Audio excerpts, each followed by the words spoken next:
Okay, that's right here. Right. Good evening. I'd like to call the Monday, March 7th, 2022 Select Board meeting to order. We'll start with the Pledge of Allegiance. Starting. To the flag of the United States of America and to the republic for which Anna Isaac's on too. under God, indivisible, with liberty and justice for all. Yep. All right, we have a very busy agenda.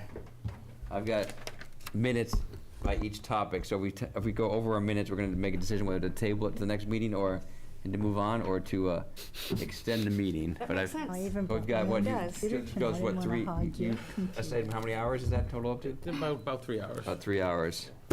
Ready, go. Okay, so we'll start with board and committee openings. Hamilton Historic District Commission has one opening for a Board of Realtors member. The Capital Committee has one opening. Conservation Commission has one opening. Affordable Housing Trust has one opening.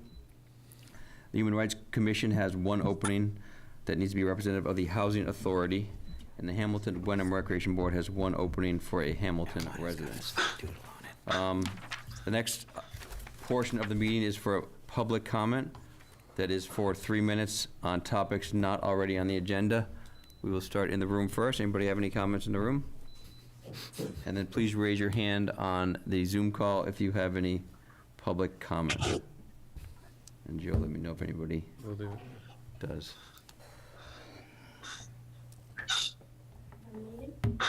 Don't see anybody. Don't see me, put their hand okay. up. I think it's muted. Yes, somebody unmuted though. Yeah, somebody. All right, we're gonna move to Selectmen Town Manager reports. We're gonna keep them brief because we have a lot going on, but I will start with mine, just a few things, obviously, just on Planning Board 133 Essex, that continues next week, so sometimes we're on the same weeks, and sometimes we get off a week, so that's actually gonna be next Tuesday, continue that discussion. And then obviously there's some, and we have Eric here tonight, I don't know if he'll talk to it, but there was a meeting last week from the school side for opening the process to be considered for I'm losing the letters, but it's for the, looking at the Eligibility period for the MSBA. For the color school, so that's something that will be a long process, but it's good to start that process. That was good news for the community. And we have started to obviously work on the town hall project as well, see how we can move that forward in a way, and we have put that meeting off until after, unfortunately, after we get through the, our town meetings, a lot going on with budgets and stuff, so we'll start that in earnest, as well as we're going to start up, opening up the school regional agreement as well too, after this town meeting, so we can work on that as well too. And we're gonna further talk about that tonight, about some things that may not end up on the warrant for that we're hoping to be, so. I will start with, move over to you, Darcy, anything that you have? I'm going to skip because we have such a full agenda. Okay. Jamie? Yeah, I don't have anything to report. Sean? I'll be really brief. I had an initial meeting of the Patton Homestead Study Group, which was Holly Erickson, John McGrath, Alex McGee, Joe, myself, Mark Johnson, and Tim Olson. I think that's everybody. And just basically kind of talking out some of the stuff going on at the Homestead and how to move forward with all that. And then the other thing I have is CPC meets this Thursday, so we're kind of studying the stuff for the warrant, and that's about it. And Rosemary, anything else Yep, to add? I'll be very brief also, just to let everybody know that the abutters to 133 Essex Road, Essex Street, have filed an appeal to the Conservation Commission decision, so we'll see what comes of that. Good. And then, Joe, you had issued a Well, it was late, and town manager report. we've been busy on the budget today, so getting departmental updates was late, but we got it out to you.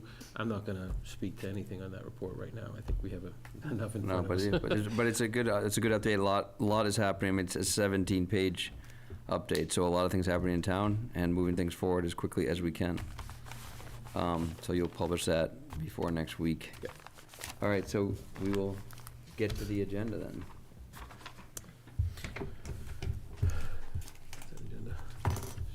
Shall I right make there. a motion for the consent agenda? Yes, we start Sounds with the great. consent Okay, agenda. I'd like to make a motion that we approve the minutes from the Select Board meeting, January 3rd, 2022, and also approve the minutes of the Board of Selectmen meeting, January 18th, 2022. And those are the discussion there, so I'll first ask if we have a second. Second. Second. I think further discussion, I thought, Rosemary, you sent out some comment on that, correct? Yep, just one comment on the January 18th minutes, just that the grant that I had applied for on behalf of the town was for $250,000, and in the minutes it says $250.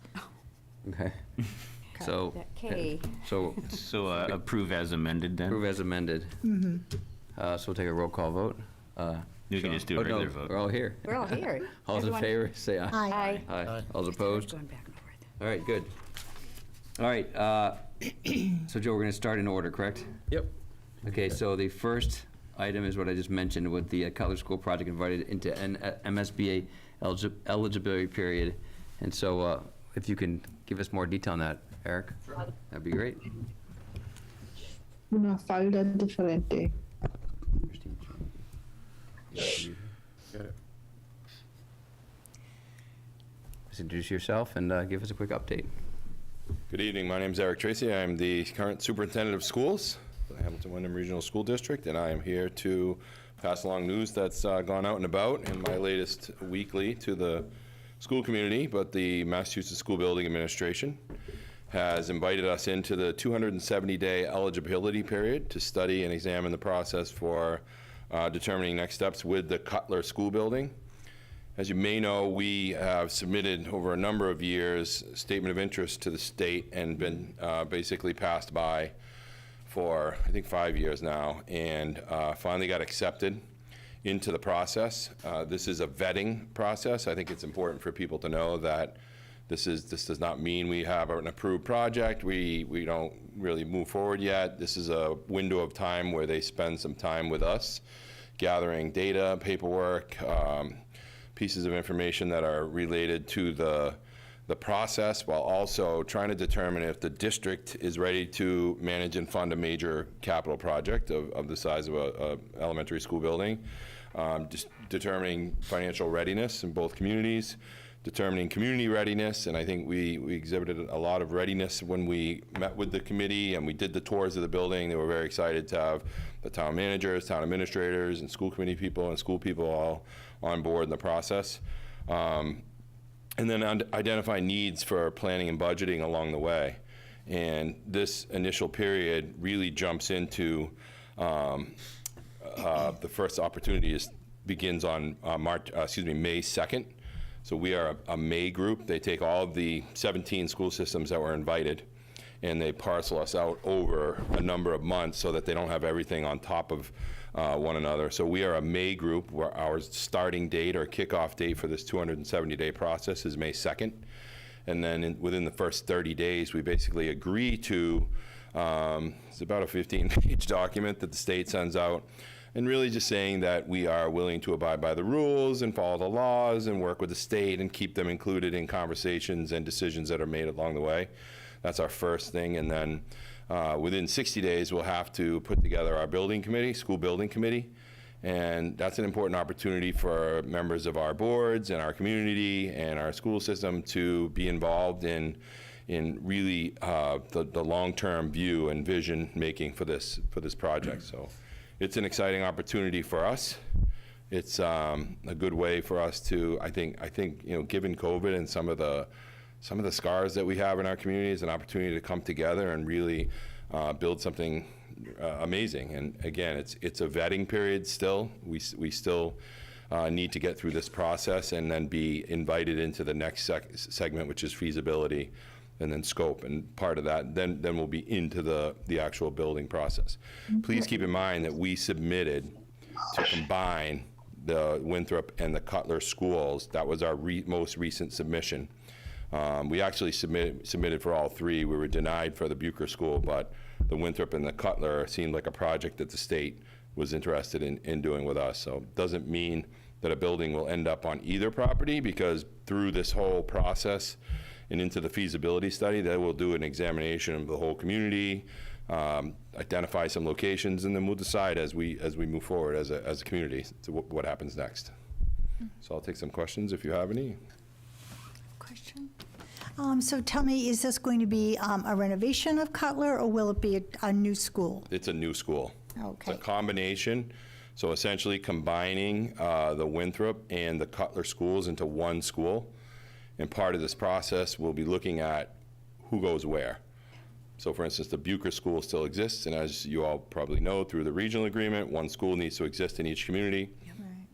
You know, the building itself, the new building, could end up on the Cutler site, could end up somewhere else. I mean, it really depends. They're going to look at everything in the community. Once we get in the feasibility study and bring in the professionals, they start to help us identify the best location for that, so.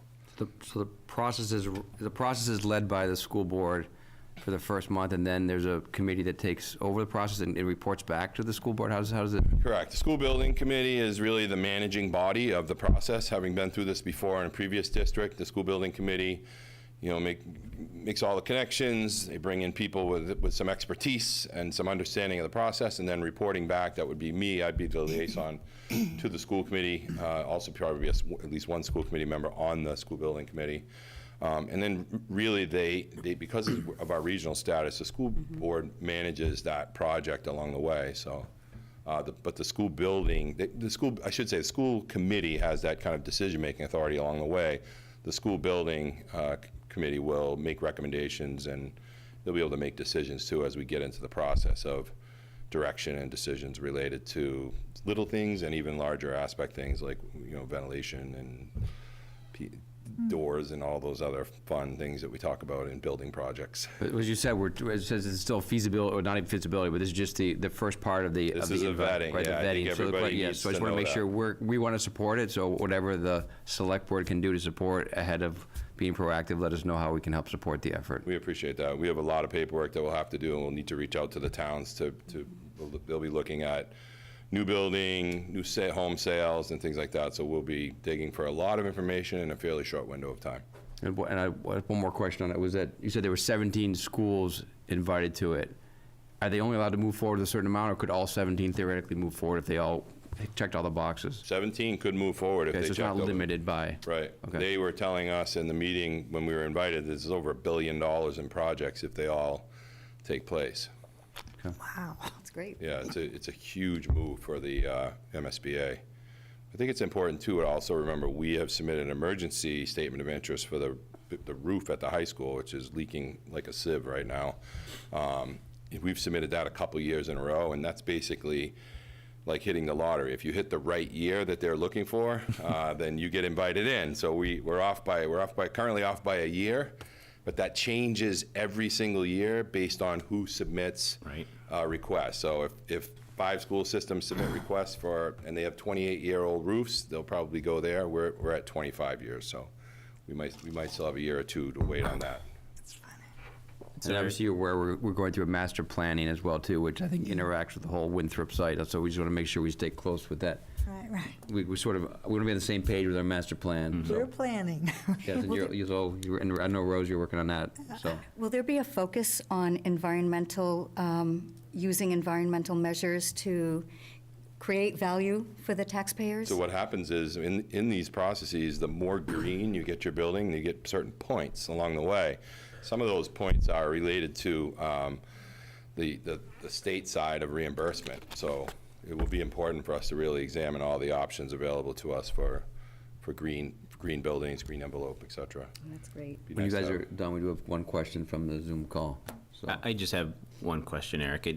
I guess first, I think you're doing a great job as superintendent. That's kind of side note. But Thank you. the second thing is just kind of pie in the sky. Say the vetting goes well, we get in the mix, we're approved to move ahead. Can you give people kind of a general timeline on that so they can kind of put something in their brains? It's not a tomorrow we put a shovel in the dirt, right? It's a longer process than that, just so people know that it is a bit of an extended process. That's a great question. It's about 5 years out before the first shovel hits the ground, roughly. I mean, it could be a little shorter, depending on how feasibility goes, how the scope goes, all of those pieces of the puzzle. So yeah, it's about 5 years, 4.5 to 5 years roughly, when they really put the first shovels in the ground. Can I ask how many kids are you planning for? Will probably be, depending on the move we make, it's going to be in excess of 650 students because Okay.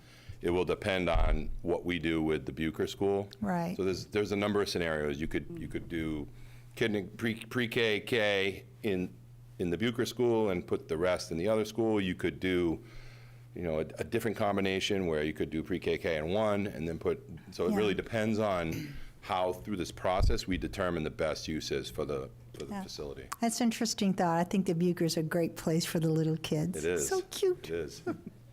How was it seeing all the kids' faces today in school? It was great. It was great. Great energy in our schools. I mean, great energy anyway. Today was just like, it was like one of the adults said to me, it feels like a little weight was lifted off. Yeah. So it was nice. We went around to as many of the schools as we could today, and Good. It was a good feeling. It's good to see everybody. Allison Jenkins, you have a question?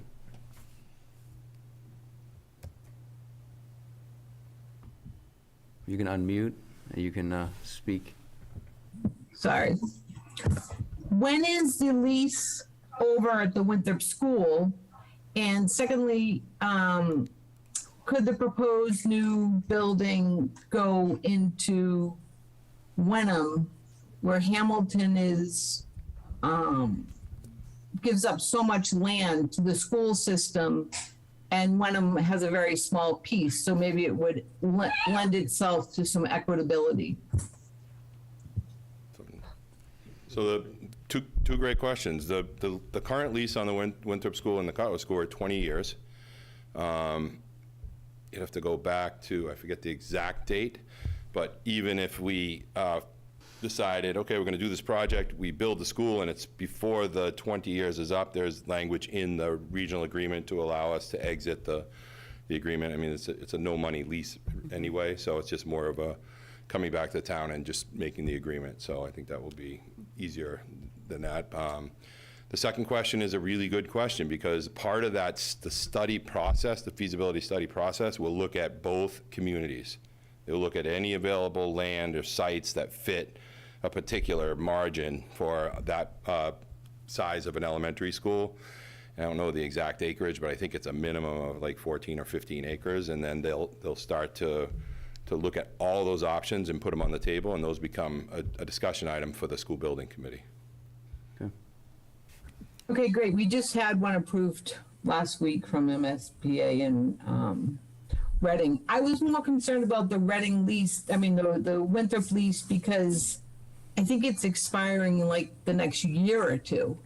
So are our selectmen just automatically renewing that? Yeah, I think you're right, Allison. I think there's maybe 2 more years on that lease.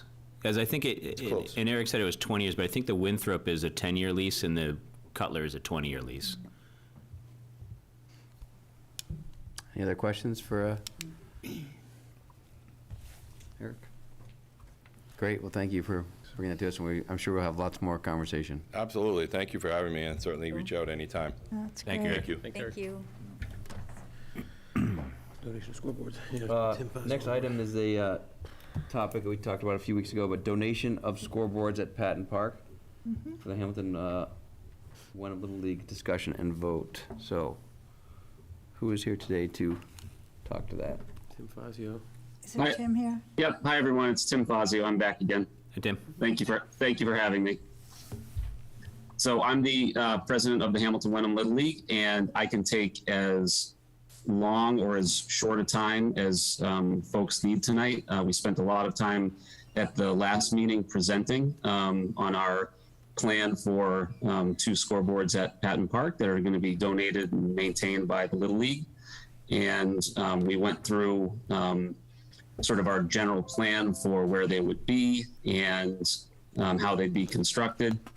And we even had a great walkthrough with a couple of members to give them a better, idea of where these scoreboards would be and how they would fit within sort of the plan of Patton Park. So with that, I know that you have the presentation, and I'm happy to walk through it again if that's desired. Otherwise, I'm here for any questions that anyone has. I think we should start with where we left off. and so, and address the concerns that we had. So, Rosemary, I thought it'd be appropriate maybe to start with you, if you want to Sure. just give a quick summary of where you're at with Sure, questions, that's answers. fine. Tim was very kind to give a guided tour of the proposed locations. He even brought his tape measure, which was very helpful in terms of understanding the dimensions. So we talked about some minor screening that he had proposed, which I thought was great. And my ultimate decision about that was certainly they will not impact the general use of the park. And after talking with Tim about that, we talked a little bit about the Little League, the Hamilton Wenham Little League, which is a private nonprofit, working with the master plan person who will be hired to renovate landscape Patton Park. And Tim, although he certainly needs to speak to his board, generously agreed to provide some improvements to the park as a donation from the Little League in the understanding that it is a town park, which I thought was just an amazing win-win gesture. And I do realize that, Tim, you have to speak to your board, but I did want to mention that I thought that was a wonderful resolution to meet everybody's needs. Thank you. That's great. Anybody else have any questions or comments on that? No, I think, yeah, covering up the electrical panels and that beautifying that area is perfect. And the other one, scoreboard number 2, Solar, seems to make sense too. and it's solar powered. Oh, it is solar powered. Yeah, yeah. it's wonderful, That's no even better. That's wires or great. anything. May I make a motion?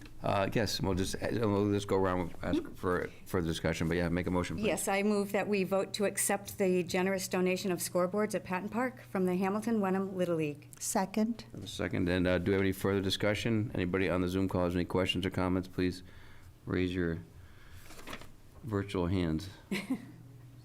Nobody? Nope. All right, so all in favor? Aye. Aye. Aye. Aye. All opposed? Unanimous, so thank you for taking the time, Tim, to walk with the members and working this out, and we'll continue to work with you through the process until they're installed. That's great. Thank you all. It's my pleasure. I appreciate Thank it. you, Thank Rose you. and Yeah, Darcy. thank you, Tim. Thank you, Rose and Darcy, for following up on that. Tim Olson's up. Next item, right on schedule. Backflow valve project update and request, and Tim Olson is here to give us a current status and what we need to do tonight. Oh, there he is. There he is. Yep, I'm here. Thank you, Tim Olson, DPW Director. I just wanted to kind of come before you tonight to let you know that we had, as I was instructed, put out the project for bid. We got a low bid number, and now I am just trying to determine how we should move forward on the installation project. I have a contractor that's eager to know kind of what our plan is, and I'm just trying to figure out where we go with this project, and just need your assistance to do so. Tim, you want to walk through the financials? Let the board understand where we're at? Yep, I'm sorry, I have them here. So our low bid the low bid estimate for construction was $138,000. With a 5% construction contingency, as well as some minor construction administration from our engineering company. All in, total project would be just under $160,000. What was our initial estimate? It was around 125, I think. 125. And is it weather dependent on when you do it, or can they do it in cold weather months? They can do it in cold weather months, and they can also do it even during the season, even when we turn the water on there. We designed it in a way that would be minimal impact to the residents there. Yeah, I mean, we obviously know it needs to be done. It's a utility protecting our water source for all our residents. I think the only open thing we had was in terms of negotiating any shared fees with Asbury, but I think that's a secondary concern, correct? Yeah, well, we've reached out to them, we've made the request known. Again, as you said, the project is actually to protect the town of Hamilton's water Or supply. it doesn't protect them, it protects us. It doesn't actually do anything for the grove. But we have requested, and we'll continue discussions with them. I know that I spoke to the president a couple weeks ago, president of the board of the ACMC, and he was going to continue to talk to his board, but he didn't have an answer for us yet. And then in terms of having town property, do we have some sort of easement that we need to have them sign in order to access it, or? I believe there's already an easement there, but we'll double check that. If there isn't an easement in place, there should be, but if there isn't an easement in place, we'll ask them to execute an easement for us to access to the master meter, which is there already anyway, and the other equipment that we install. Okay.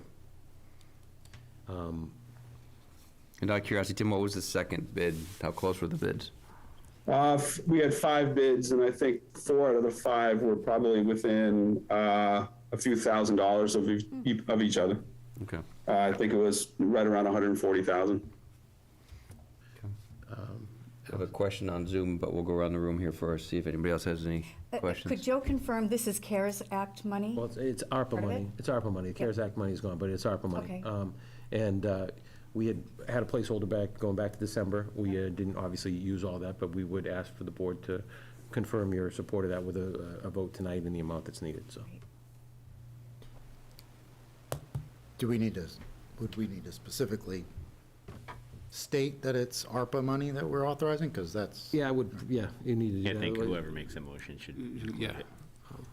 Yeah, and this money can't be used for many other things. It's just one of the few things we can earmark it for. Well, there was a change to the way ARPA is calculated now. Yes, I heard that too. There was a change to that, but really, it's a water service thing, so you're either going to take it from ARPA, or you're going to take a vote in a couple weeks to raise the water rate so we can afford it that way.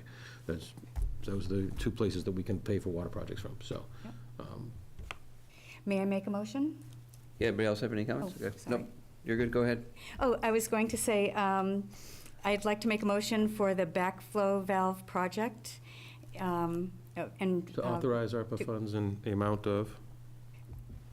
Of 100. $159,900. 59,000, not to exceed, 900, perhaps? That's not to exceed, right? Do I have a second? Second. And with further discussion, I don't know if Allison's hand is still raised from before, if it's a new raised hand, but Allison, if you have a question, unmute and ask. Okay, so, I'm sorry, I thought it was CARE Act funds because that was posted today and I didn't see how it could be used federally, but I will look at the opera. But having worked in the department for many, many years, I understand the use of a backflow device. I understand that its use is to protect the town's water supply. But this is 100% private property. The bid that went out to the contractor doesn't even mention it in the entire document that they're working on private property. It's not town property. They would assume because it's a road, it's town property, but it's not town property. And I understand under the anti-aid in an emergent need, you can use taxpayer funds on, to be done at a religious place or compound. But this backflow device hasn't been there for 30 years because Asbury Grove won't pay for it. And now, when I worked in the department, and I'm sure Tim can confirm, every call that you get from a condo, from the shopping plaza, from a restaurant, everything that's required to have a backflow, the resident or property owner owns all the work to be done from the street to the meter. The town touches the meter. Where I don't understand how the town feels that they can spend this money on 100% private property and how that is fair to the other residents when you're going against your policy just for one group. And one group that's also asking for different water rates.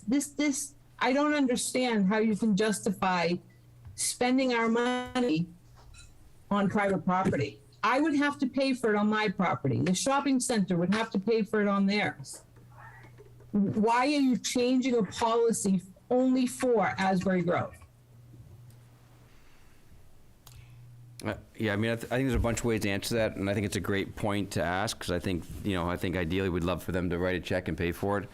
I mean, when you're building a new project, or a new, and you have a permit pulled, you have certain guidelines you can hold them to, but when it's been around for as long as you said it has, they don't have anything they're not trying to achieve a permit or an occupancy permit. I apologize, Bill. That's inaccurate. There's a process that the water department should have been following that's completely outlined by the DEP that states if they need this device, you send them the letters, you go down this process, and if they refuse to put it in, you can put it in and charge it to them. Am I correct, Jim? This is not the process we would use. So because it's an existing property, Bill, does not hold water at all. There is a process to the DEP to get this done and have the correct person pay for it. I mean, Tim, we've talked about this, is what regulation we can hold them to make them pay for, but I thought we couldn't find anything that sort of legally made them responsible for it. But Tim, I don't know if you can comment on her. So, yeah, so to just touch base with what Allison's saying, it used to be in the past, you used to have to submit to DEP. They changed those regulations, I believe a few years ago, that they've left that pretty much up to the public water supply itself. I do think you have to give them notice, but there is no filing with DEP when it comes to backflow and cross-connection plans. So, I mean, I did talk with actually our third-party consultant. We use Weston and Sampson to test our backflows and do our survey. It requires it twice a year. I did explain the circumstances up there. They did look at the regulations, and they did feel that the town has the ability to install this if needed and if determined to be a hazard. We do have kind of the ultimate authority to do so. And then Tim, just in terms of exposure. And build them. Well, obviously the regs don't get into billing. I think they obviously would probably lean back on the public water supply and to have them deal with that locally. I mean, Tim, in terms of exposure to the town, in terms of, once again, we're asking for 150 this year. Are there other projects like this that are in the same sort of gray area that Allison's described in terms of who should be paying for it, that we should be prepared for? Because my understanding is this is an anomaly and this is a one-off. But are there other ones you're going to come next year after other places need to install these backflows to protect their water supply? To the best of my knowledge, this is a very unique circumstance because it is a former seasonal, or I guess it is seasonal, and it's a former, camp. I don't believe that there's many other areas in town that are seasonal, and not winterized. Most of a lot of the other units in town or developments or neighborhoods in town have followed, standard installation for water service, as well as professional plumbing codes internally in their house or in their unit. This is kind of a unique circumstance that, to my recollection, not many codes were followed, as well as obviously proper installation of water services, which leads us to a concern for protecting the water supply in the water system. I mean, I think there's two things. I mean, one, I think we're going to approve the project. Number two is the question is, can we send them a bill, right? So I have no problem sending them a bill if we're allowed to send them a bill. I mean, I don't have an issue with that. I just don't know that that's the same conversation as this is, Joe. So can you talk to me about sort of, one, we're appropriating funds, and two, we want to sort of bill back the charges to the Grove because they don't meet proper code, whatever you want to say, they don't, sort of improper. Residents on Tobacco Road are seasonal and have their water shut off Allison, sorry, hold on all a the second. time. Allison, sorry. Hold on a second. So, I mean, once again, I think what we're discussing right now is just the appropriating of the funds to fund the project, which I think we're in agreement with. The second part of the conversation is how we can recoup the cost from Asbury, which I think we're all agree that we would like to. I just don't know that we need to have that discussion today or not. There's I think there are a couple different ways to negotiate with an entity like the Grove. There are, we can try a couple of things. We've already made a request. They're discussing it. They haven't cut back to us with an agreement yet. Again, this isn't something that benefits them. Right. The only thing that I could say is that we could threaten to just turn off the water. Whether the state would allow us to actually follow through with that or not, I don't know. But if But it's negotiated, I mean, the water is off now, and we could choose to leave the water off and not turn it back on, and therefore the seasonal residents wouldn't be able to move in. Could it be done over a period of time, like a couple of billing cycles to relieve? We could work with them on how to bill it to Yeah. them. So there's We can make an flexibility. agreement, to be flexible in the billing. We made an agreement when they had the overage, and you abated that amount. We put them on a payment plan to pay back what wasn't abated. And, then they, ultimately, they stepped up and paid it in less time than the payment plan allowed for. But, yeah, I mean, our job is, how I feel, our job is to protect town infrastructure, and we're going to do that. We're not going to wait for whether Asbury Grove says we should protect town infrastructure. We also had the benefit of getting money from the state to fund infrastructure projects. So everything works out. Do I also agree that we should find a way to get them to pay for a portion because we're doing it because they don't have, yes. So I think that's a secondary discussion we can have in a future meeting, but I think today we should focus on getting this. I don't want to find out that there's been some damage to our system when this thing gets turned on in the spring and find out because we didn't act appropriately when we had the opportunity to.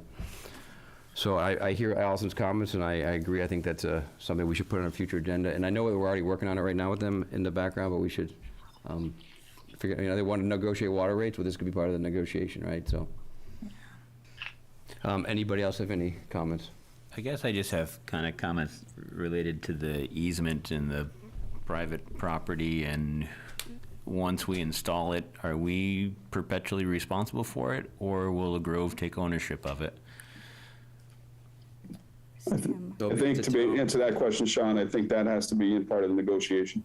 Because like Allison mentioned, many of these are inside buildings when they're either constructed or retrofitted.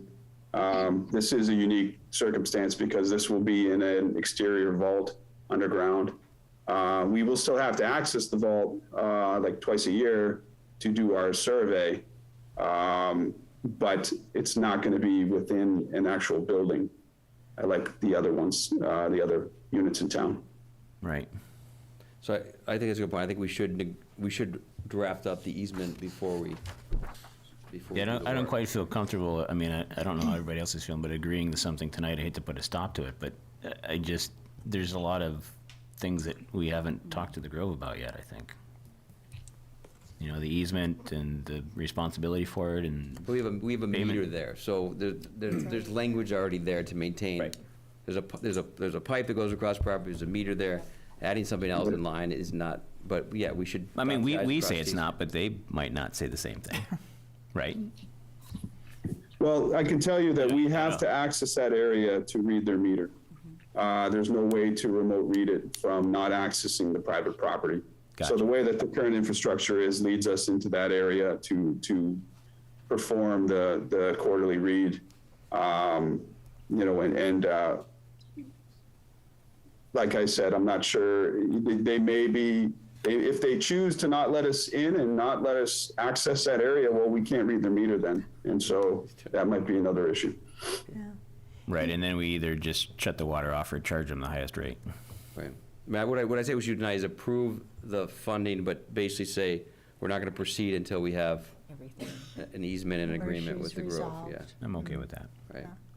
And we can always apply for a temporary easement to do the temporary construction To easement. do the work, yeah. With the more permanent easement to follow. So it wouldn't really hold up the project. Temporary easements can happen pretty quickly. As long as there's joint agreement there. Yeah.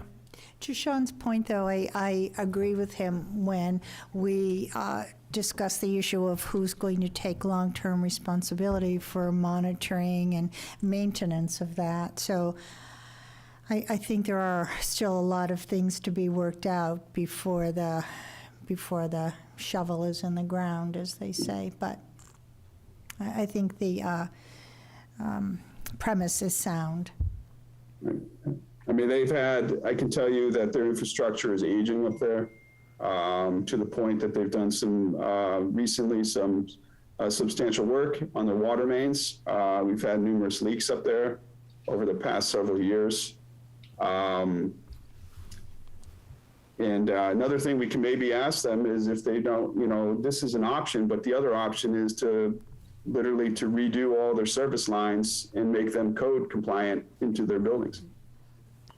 That'd be a boatload of money for them. Yeah, and that would take years and years, Yeah. and meanwhile, we'd be at risk until that happened, so. Right. That's what we Right, need to- and it would be much more expensive, Yeah. so, Yeah, to be honest, so. It's just good to consider all the facets of this. No, I mean, anyway, I'm looking for, so Tim, obviously, the select board, I'm speaking for them, but we've talked about it before, is in favor of the project. We have some things we need to dot the i's and cross the t's with an easement and some negotiation with payback. Is it beneficial for us to approve the funding but not allow you to proceed until we've worked out the easement situation? I would appreciate it, just so we at least have that kind of crossed off and marked off, so Joe and I can talk with the Grove, and we can work on an easement. I can work on an easement. I can pursue other, these other avenues, and bring that back to obviously the select board. But at least we have this, I guess, I just like the contractor's been waiting. We bid it out last month. He may be interested in holding the price longer, but they don't need to do so. I think it was either a 30-day bid, but not the end of the world. But I just would like to at least give him some hope that this project will happen. Tim, what's the timeline on it once you pull the trigger on it? A couple weeks? Yeah, the actual project's not going to take very long. I think it's only going to be probably about a 2-week project. Minimal downtime to the water service and water infrastructure, but from when we get a contract to when they can start, I would say probably about 2 months. And we had talked about doing some work to ease a little bit of the cost in paving, timing, and stuff like that. Has all that been worked out? That's all part of the project. Okay. So, yeah, just wanted to get in there and have, one contractor just complete it. There's minimal paving, to be honest, so. All right, so can I have a revised motion? Can I have a motion to approve the appropriation of $159,900 from ARPA funding to proceed with the Asbury Grove backflow project, with the caveat that Tim also come back in front of us before work begins to confirm that an easement and agreement with the Grove has been accepted and So approved. moved. And second? Do I have a second? A second? Any further discussion? And Allison, I see you still have your hand raised. I don't know if it's a new hand or an old hand, but I will. I know. I just really wanted to say, I understand you are stewards of our water, and I fully appreciate that, but you're also stewards of our funds. And I really just don't understand the exception for one entity when it's not made townwide. Thank you. And then there's another hand, Joe. I can't read a name. Caroline? I think it's me, Caroline. I did want to circle back a little bit to what Al was saying. Are you suggesting that in the response that Tim will come back with, we explain why we are doing this privately so it doesn't set precedent? Because what I'm kind of hearing is if you refuse to pay for something that affects the town, eventually the town will pay for it. And I think maybe that's what Allison's concerned about, is like, how do we ensure that we're outlining why this is an exception to the rule and not setting precedent? I think that's a good point. Yeah, I think I can answer that. We look at it, and obviously I look at this as a critical infrastructure security risk to public health. And, you know, we are limited, and Allison probably can agree with me, we're very limited on, you know, turning water off in Massachusetts. It's a very hard thing to do, but there are ways that we can secure our system.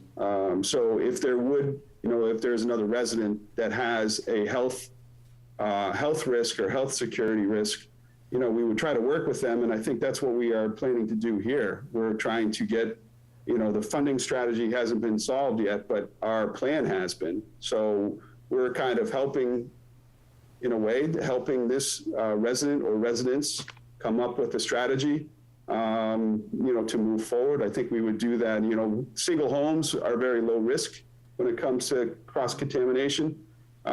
This is a 90 some odd units that are, like I said, more of a risk because of their aging infrastructure as well as their lack of codes. So I don't know if that answers your question, but this is more of a concern. Similar in the past, we've helped fund Linden Mead, the water there. So that was something that I look at as a similar project in the past. Yeah, and that was my question too, about sort of other situations in town, but this is so unique. It's 90 units from one meter, which we don't really have anywhere else in town. It doesn't exist, so that's what our other exposures down the road. But the other single-family homes are not really an issue with this, so. No, and all the developments that happen in town that have happened over the past couple decades have all had this as part of their projects, and it's required, so. Public health and safety measure. Right. And also the other developments in town have code water lines installed, and this one doesn't. So that makes it a higher risk. The other thing, oops, go ahead. I was just going to say, so that you can either demand that every single resident have code water lines installed, which will take a long time, won't decrease the risk to the public in terms of the backflow valve, or as a town, we make the decision to protect the residents at large until if and when such time they become compliant with code water mains. Right, and just because we've had 30 years plus of no issues doesn't mean that tomorrow there won't be an issue, right? It's just kind of a matter of time with their aging infrastructure that's wasn't much to begin with, so. Right, hoses. It's also their septic systems that are not up to code, and that's where you're going to get the Right, you're going to get the contamination and stuff, right? That's scary. Yeah, so. All right. Any further discussion? We're moving on. So all those in favor of the motion, say aye. Aye. Aye. All those opposed? It's unanimous, and then Tim will see you back in a couple weeks or so to discuss easement. Yep, sure. Thank you so much. Thank you. Thank you. All right, next item is another, Tim, you might be on for this one too. Water abatement request for 115 Linden Street. Do you have the specifics, Tim? You want to just give us a quick summary? Yes, we just had a resident that had a higher than normal water bill, like we have in the past. Explored it. They've fixed it. They've repaired it. Reading's gone back to normal, and they're just requesting a minor abatement to the water bill that was in excess of 100%. We've confirmed. Similar, just following the water abatement policy that we currently have. Okay, all right. I have a motion to approve the water abatement for 115 Linden Street. Yeah, I'll make a motion that we approve the water abatement for 115 Linden Street. Second? Any further discussion? All right, it looks like they meet all the requirements. Yep. All those in favor say aye. Aye. All those opposed? All right, next topic, we're going to go a little bit out of order here with the agreement of the board, but Chris Lapointe is here to talk about the last item on the discussion, which is conservation restriction, which we're all important to us all here on the board for Donovan Fields for Essex County Greenbelt. So, Chris, I'll recognize you. Introduce yourself, please. Thank you, Mr. Chairman. Chris Lapointe with Essex County Greenbelt, and thank you for taking me out of order. I appreciate it very much. Just to clarify, this is a discussion about Donovan Fields. So this is a property, obviously, that the town purchased a number of years ago. Using in part CPA funds, the town conveyed a conservation restriction to the Hamilton-Wenham Open Land Trust. The Hamilton-Wenham Open Land Trust is in the process of ceasing their operations and transferring their assets to other organizations, namely Greenbelt. So in the beginning of December, the land trust assigned their rights in the conservation restriction to Greenbelt. So same restriction, same terms, same everything. Greenbelt is now the holder instead of Hamilton Wenham Land Trust. So as is a best practice, we produce something called a baseline documentation report, which simply takes a snapshot of the condition of the property at the time the restriction goes on. That had not been done initially, so we've done it since the restriction has since come to us. That was shared with the town, I think, starting last summer. So we have that report. I have a copy, and that simply needs to be signed by Greenbelt and by the town as a, mutual agreement as to what the condition of the property was. So it all sounds good. Joe, does anybody have to sort of look over the agreement to make sure it's consistent with what Chris has described? I don't think so. This is, basically, they're signing, they're accepting a conservation restriction you guys have already issued. Right. It's already been. There's really no, it's already just a been- change in no ownership. change, just changing who has the Okay. conservation restriction. So it's really just allowing them to become the new owners of the conservation restriction. Right, and just to further clarify, there is no approval that the board needed to make to approve the transfer of the restriction from Hamilton Wenham Open Land Trust to Greenbelt, Good. and in Right. fact, that has already happened. This is simply Yep. the baseline report, Okay. which, again, if the board would like to review it and take action at the next meeting, that's perfectly acceptable, but it's literally a series of photos of the full perimeter of the property, the interior, indicating that, in fact, the property is as we would all expect it to be. Okay. May I make a motion? So what is the actual motion? We need the town, whomever you'd like to sign it, we need the town of Hamilton to sign the baseline documentation report for the Donovan Fields. If you want, you Properties. could authorize. Yeah, I was gonna myself say, if or we could Jim. authorize Joe to do the signing, I should say, not signage. Be out there dangling posts in the ground out there. So we need to make a motion. We make a motion to authorize Town manager. Joe, town manager yeah. Board chairperson. to Sign. what was the word we Accept used? the baseline doc. Accept the baseline Accept the documentation baseline report. documents of Donovan Fields. Fields as provided by Essex County Greenbelt. So moved. Have a second? Second. Any further discussion? Is there any changes you think going on in the horizon there? Is it just kind of land stewarding and letting it be? Well, I think it's up to the town. The town is still the owner of the property. I Right. think, we would love to work with the town and with ECTA to perhaps update the kiosk that's at the edge of the field that leads into the trail system there. I think, it should better reflect the trail opportunities and the expanded corridor of protected land that's been added since that kiosk was last made, and we're happy to help with that. Okay, that sounds good to me. Yeah, I'd love to have some time and chat with you when you have some time. I know I've had a couple of residents approach me about other uses taking place at the fields that they felt like maybe weren't in line with what a field should be used for. So if we could put our heads together, figure out ways to help calm that down a little bit. So. Absolutely, glad to. And also, I do have a fresh copy of this with updated dates to You want me to sign it right 2022, now? if I'd like to hand it to you, So as soon as they vote. as soon as you vote. Any further discussion? Any hands raised, Joe? No hands on the use, on the All those in Zoom. favor say aye. Aye. Aye. Chris, can you send me a copy of that baseline?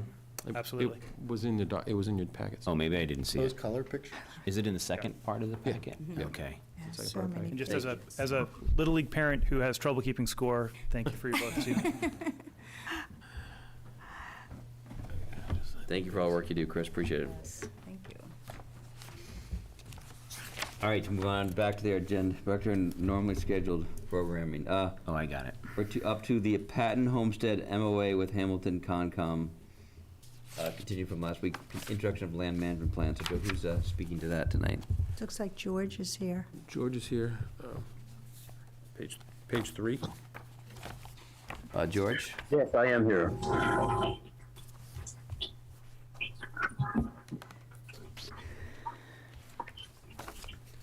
Hey, George, go ahead.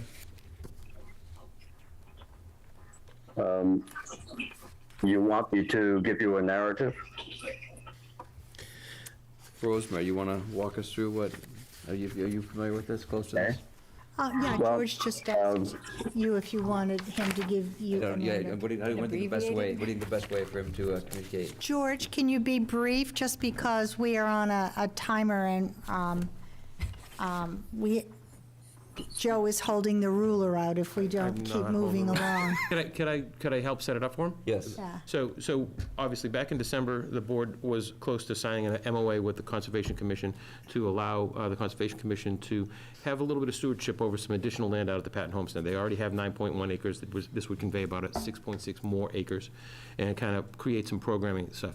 The document had some comments that we took in and we sent back to both the Conservation Commission and it also lacked a land management plan. It referred to a land management plan that was not yet put together. So since that time, the conservation agent and the Conservation Commission members have reviewed the comments, the public comments that were offered by some members of the board and some other folks in the community. They tried to accommodate as many of those comments as possible, and they created the land management plan. Both of those documents were in your packets for this week. I've reviewed them. It's a living document, it's something that we're going to need to occasionally update and make amendment to, but it does seek to provide, a public benefit and a commitment to the community that we're going to take care of those properties, particularly the wetland area and the upland area adjacent to it, and a little bit more of that, but not much. Yeah. There are some commitments from the Conservation Commission to seek funding to be able to create a trail and do a water garden, a natural wetlands garden and things like that, but it does not commit the town to spending any funds to do those things. It'll be up to the Conservation Commission to find the funds to do those things. George, did I miss anything? Yes. I'm not It sounds surprised. right. The land management plan was reviewed by all members of the Conservation Commission, and it was approved by vote to send to the Select Board. So George, and board members, I know that Lauren Lynch and Brian Colleran, the respective chair and conservation agent, they, I thought, had sent us an actual slightly updated copy. Did you get that, Joe? Is what I included in your documents not latest? I thought it was. It would have been this week or late last week that they sent it. I think the land management plan is, I got from Brian right after the vote. I didn't Okay, see an updated MOA from him. Then that should be fine. More updated than the one that was in your Yes. packets. No, this would be the one then, because it was sent just after the vote. I had 3 questions. First question I had was, has the Patton Homestead organization, I know when we walk with them, they're a part of that, have they, To be decided They're still- in terms of the, they don't have any comments on it yet? I think they No, commented, they but I made, don't. they made comments in December, and we provided those comments to Brian Yeah. at that Right, time. So, right. as I said, it's I don't been know dramatically if- updated since then. Yeah, I don't know if PHI has seen the latest Yeah, I'd like their version of comment it or on not, but Right. Not that they're all, end all be all, but I like No. their comment. But I think it's very, to back up, I think it's very well written and very well formatted. This is a really nice document, so thank you for the effort, because I think it's gonna be beneficial to have a clear document like this. Second question was the trail. I know when we walked it, and I was part of the site plan review with Patton Ridge about having that trail be continuous, and there was some discussion about whether it was in the conditions. I Right, don't know if you that's- ever pulled those documents, look at the site plan. Yeah, I know that Brian and the Conservation Commission and George, feel free to jump in here, but it's still a negotiation, the crossover for the driveway, as far as I understand. Is that correct, George, that that's still a negotiation? Yes, we're basically waiting for approval of the MOA before we go to Patton Ridge and try to twist their arm so we can get a passage over the swale, Yeah. which is the main thing. So it wasn't clearly written in the conditions of the site plan review. I thought it was for some reason. That was my memory. But it Well, could be. there was an easement, but it was somewhat different than Okay. the easement that's talking being about. proposed now. And actually, it would just be a swap of a little piece of an easement for going across the driveway. So, I think it's moving some easement from farther up the Right. We had an driveway to easement, we just the want to relocate the easement. exactly, Okay. exactly. And then the last question was on, once again, I never want to see this property get sold, and I'm going to fight hard that it stays with town, but too. if it, for some reason, if it ever did, are we losing any that was always my concern, are we losing any flexibility No, in this this is- resale of the property by no. having this restriction? The MOA states up front that this is an agreement that is in place with the town select board as long as the town owns the property. Perfect. And you also have an out that with 30 days' notice upon a successful vote of the board, you can always opt out of it with 30 days' Yeah. notice. It's- So Yeah, it's not a it doesn't- conservation It doesn't keep you restriction. in anything, but it does, while you own the property, Great. show commitment. to Very protect. well written, thank you. My only kind of comment is, I guess, two things, is what's our kind of goal for tonight's meeting? And then my second kind of follow-up to that is, since we've just had our first meeting of the kind of Patton Homestead working group, or what are we calling it? Patton Homestead Study Group, I think it would be good to have this kind of on that agenda as well, to see, since we're trying to figure out best uses for the property and how to make it more marketable and usable and get some money generated from the property. And I don't think this interferes with that too much, and I think, as Bill said, it's kind of getting better all the time in this document, but I think that group should review it before we okay anything with it. Because I think everybody, PHI's looked at it, Conscom looked at it, we've looked at it, but now we've got this kind of new entity that's directly related to it, so I think it'd be good to have them look at it before we make any final decision on it. I agree. So, yeah, the topic tonight was just discussion, no vote. So I think, next steps are have it go to the Patton study, Yep. and then we'll read it in more detail. But no, I think it's a good step, so I appreciate, George, you sticking with it. I think we're in the home stretch, George. Yeah.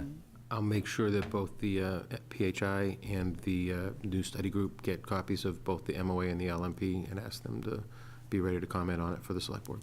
Anybody else have any comments, questions? All right, we're gonna move on to the important stuff. Thanks for joining us, George. Well, Thank you, the money George. stuff. I should say important stuff. We're gonna move on to the money stuff. All right, all important everything's stuff. important. Sorry, I didn't mean to say it. No, let me clarify my Money is words there. important. So, this is the money stuff. So, the first topic here is review the final budget request for FY23 for inclusion in the warrant. And the first topic of that is Town Clerk Karen Carroll to discuss some revisions to their budget request. And I saw your email today. It was very well spelled out. So please introduce yourself and tell us what changes you need. Good evening, everyone. Corinne Kale, 36 Rock Maple Ave, and Town Clerk/Chief Election Officer for the past 19 months. Thank you for this opportunity to look at the budget request.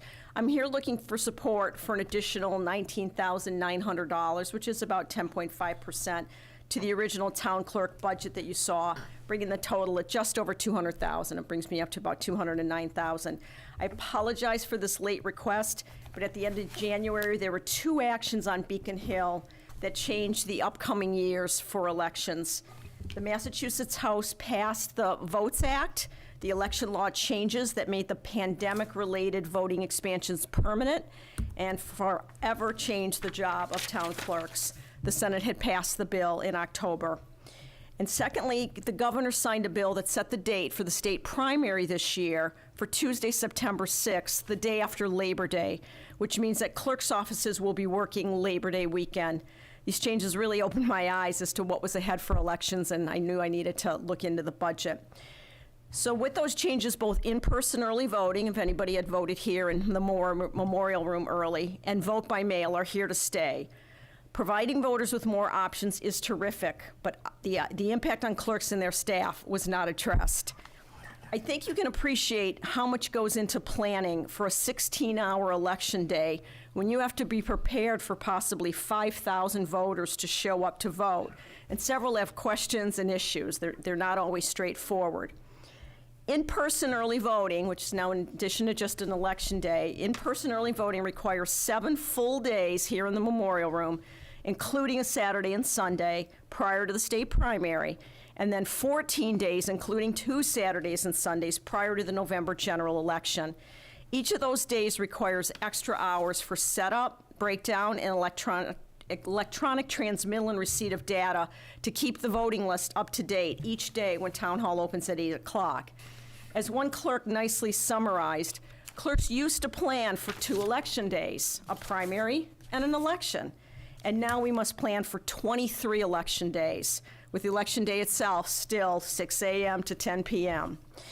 Vote by mail will be permanent, which means that in addition to everything going on with early voting and planning for election day, clerk's office will be simultaneously coordinating and running the vote by mail process, which is the requests coming in, the ballots going out, the ballots coming back in. It's an exhausting workload on clerks and their staffs, and the costs are unavoidable. So the budget increases I'm here to talk about are $8,500 for election-related expenses such as the additional poll workers needed for in-person early voting, the additional postage costs for vote by mail, overtime costs for Ann, the administrative assistant in the office, for Labor Day weekend, and miscellaneous additional election day-related costs. I'm also requesting a reclassification of the clerk's pay grade, requesting $11,500 for a change on the compensation classification table to recognize and compensate for the expanded important election work and all other record-keeping work that can't be ignored. The job of the town clerk is permanently changed because of the legislative expansions. I've discussed with Joe and then with FinCom this reclassification of the clerk's position from a grade 12 to a grade 16. The reasons? The job clearly is not the grade 12 job that it was even 2 years ago. Election law changes have expanded the responsibilities beyond a 40-hour work week and beyond, as I said, just the primary and the election. And as we know, other surprise election stuff comes up. 2020, after the presidential election season, additional hours were required for the special town meeting and then a debt exclusion override vote. And just this past fall, that was supposed to be a kind of a fall time off, was the primary and election to replace Brad Hill. So I think experience shows that things do come up. In my experiences, such expansion and scope do result in a review of a job level for any individual. That's what's always happened in my career. The clerk's position, quite honestly, is pretty stressful. It has absolute independent decision-making authority for all election and record-keeping activities in the office and is accountable to multiple state departments.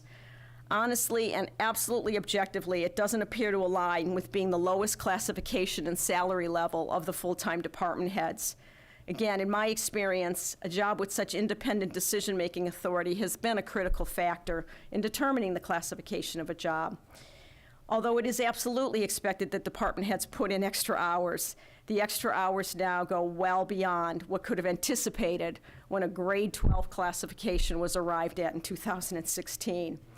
And my experience has shown in the last 19 months that it's not possible to easily take off comp time to make up the difference.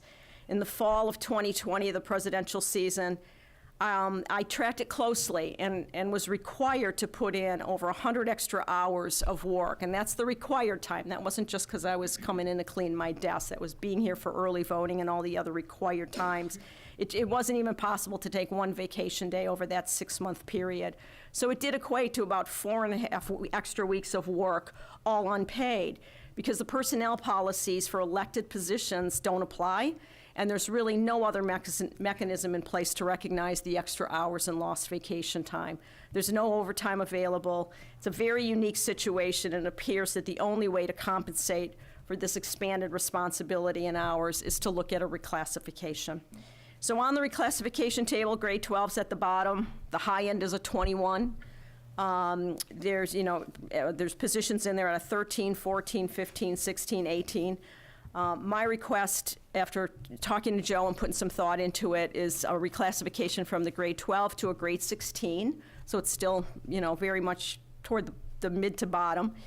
The impact on the salary is an increase from $80,184 currently in the budget to $91,686. So it's a level that puts me kind of between the Council on Aging director and the rec director, still under all other department heads.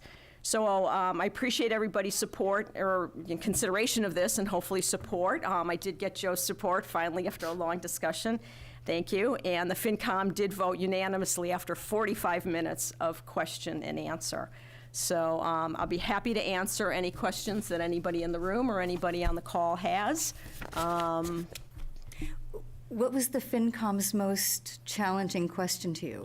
The questions really were more around just trying to learn what it is that the clerk does and, like, why isn't there overtime? And what do you mean you don't accumulate any vacation time? I mean, the clerk is it's just like this interesting blank slate. It's just a salary to get the job done. So there were a lot of questions about that and just the, kind of the long-term consideration of what does it mean when you move things around in a classification table. But yes, once you move it, there's still the range. But once it's moved, it's moved. So it was nice questions around, like I said, just learning and answering. Just about, learning, yes, yeah. Yeah, which I'm still doing. Well, Yeah, I mean, it's interesting position because it's an elected position. We also don't write the job description. Job description is written by regulations, right? So it's sort of an interesting legislation and regulations, and so. But we appreciate what you've done. You've really kept us in. I mean, it's important that we don't. It's important with all these elections now. It's important that we do everything exactly right and don't cut any corners and don't do anything wrong. So you've been able to stay on top of that. So I appreciate your effort. Thank you. Appreciate that. I don't really have any questions, but I think you laid out a very good argument and very detailed as you always do. So thank you. No, thank you. Yeah. Thank you. I just think my comment to Corinne, I've just watched you over the past 19 months really professionalize the office. You're, as I said, you're a can-do person. You're always in there working. I feel like when people walk in there, they get very professional service. You, and by extension, Ann, know exactly what's going on. I feel like our clerk's office is in very good hands, and I feel that's because of your efforts and certainly Ann's as well. Thank you very much. Very kind of you. Appreciate it. My only concern is what happens when we lose you? Oh, I'm never going anywhere. No, I mean, I guess my point that I'm kind of driving is that a handful of years ago, as you know, Corinne, we looked at changing the position from elected to an employee, basically. And this opens us up for if you leave the position and say I or Rosie or Gradle or whoever runs for town clerk and has no experience whatsoever, there's going to be a lot of kind of a downward spiral a little bit in that position for a little while till someone gets up to speed, or maybe they don't get up to speed, and because it's an elected position, they could not come in at all and still collect a paycheck. So that's my concern with it. I mean, I think you've justified it very well that there's all this added stuff now, and I'm totally on board with it. But my, I guess, kind of forward question is thinking about, do we have the conversation again about whether it's an elected position or an employed position from the town? And I just don't have any thoughts on that. Yep, a couple of things. I think as I was looking at this, I really was looking at not just about me, but it's really about the job. And again, when I even took this job and you see it's at the bottom of the classification table, it's like, well, what does that imply? Oh, I guess it's not too heavy lifting or doesn't have a lot of response. I don't know. It's hard to know what does that really represent. And so based on my experience and now with all the expanded responsibility, it just becomes clear whether it's Corinne or Sean or Rosie in that role, it's a job that carries tremendous amount of responsibility. Right. So that's kind of where that's at. I think the thing about the elected versus appointed, it's a discussion in many places across the state. 2/3 are still elected. There are many communities that still believe that independence, that oversight, the checks and balances that it brings with it is valuable. And many communities have voted down even when they've gone to change it to appointed. And I know, people I know who have been in both appointed and elected, they will tell you, maybe on the quiet, there's nothing like living in your community and holding this responsibility. It's not just a job. I mean, it's your community. And you go to another place and all of a sudden it's just a job and you don't know the faces coming in, you don't know the players, you don't know the issues. You can't, it's just a real disconnect. So you know, that's an important consideration. You know, with Ann and I both living in the community, it's just fabulous. I mean, she's like memorized everybody's dog tag numbers I mean, she's just amazing. So is there a pipeline that town clerks normally use? They'll have someone come in to be their assistant to groom them for when, because I've seen town clerks do that. Yeah, no, that's... And they'll groom them so that they understand everything about the job. And a lot of times they'll just step in. Yep, succession planning is what it's sort of You about. still got elected, but at least you have somebody that will run for the position. Right. Yeah. Yeah, I mean, I think in terms of what Sean said, so I think that the classification table actually will help because it might get more people interested in the position, right? So it kind of, because I think we have some jobs in town that haven't been able to fill because they were too low. That's right. We haven't been able to fill it. So I think it will make more people meet people who take it more seriously, and also when we go to vote, we'll take it more seriously about who we put in that position. So I think it's a good question to ask, but I think there's some benefits that might come from it as well. So. And I was just going to say, do you remember when Mimi Fanning was the town clerk? And we said for about a year that she was going to be appointed? And then we switched back and we voted back. Do you remember that? So we did have an appointed town clerk, and it just wasn't working out because the independence that's required to do the work of the people was not allowed to happen because there was political things going on, and the town clerk for that short period of time wasn't allowed to do certain things, and it was Mass General Law that was involved. So we quickly, as a town, the very next year, we went in there and we made her an elected town clerk again. Remember so we've that. already been through this. Interesting. I don't remember that. Yep. I do not remember that. Anything else I can? Yeah, We need a vote right now, Joe? Wait, Jamie, you have a question? Jamie's got a comment or two. Not so much a question, just, I mean, from my point of view, it just seems to be, I guess I was surprised to see how low the classification was. So Appreciate it. Couldn't agree more. for what's Again, required. vis-a-vis Yeah, I mean, it puts you all in the line with work other she's done. similar positions. It's not like it puts you way above. It's right in the middle where it makes sense, right? So. Yeah. So, I don't think there's a vote needed right now. I think that, you know, Alex is going to give you the rest of the budget updates from where we were when we initially proposed the budget to you back at the end of January. This is one of them. We Okay. wanted you to have, hear from Corinne. There's a couple other smaller, minor things that are impacting the budget, mostly in a positive direction for us.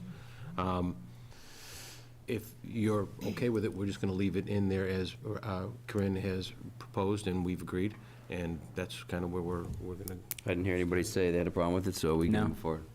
so. okay. Now we're Thank you for it. all Now it's up very, to- very much. Now it's Thank you up for to your the service. the town to decide, right? Yeah, but it will go in as It'll our- go in the as our budget, and proposal. Yeah, then we get- it'll go in the classification table. Right. Alex, go ahead. Hi, everyone. Can you hear me? Yes. Yes. Okay, so continuing off of Corinne, there's been some movement in a couple of locations. I'm going to share my screen real quick to just showcase kind of where this movement is happening. Just give me a quick moment.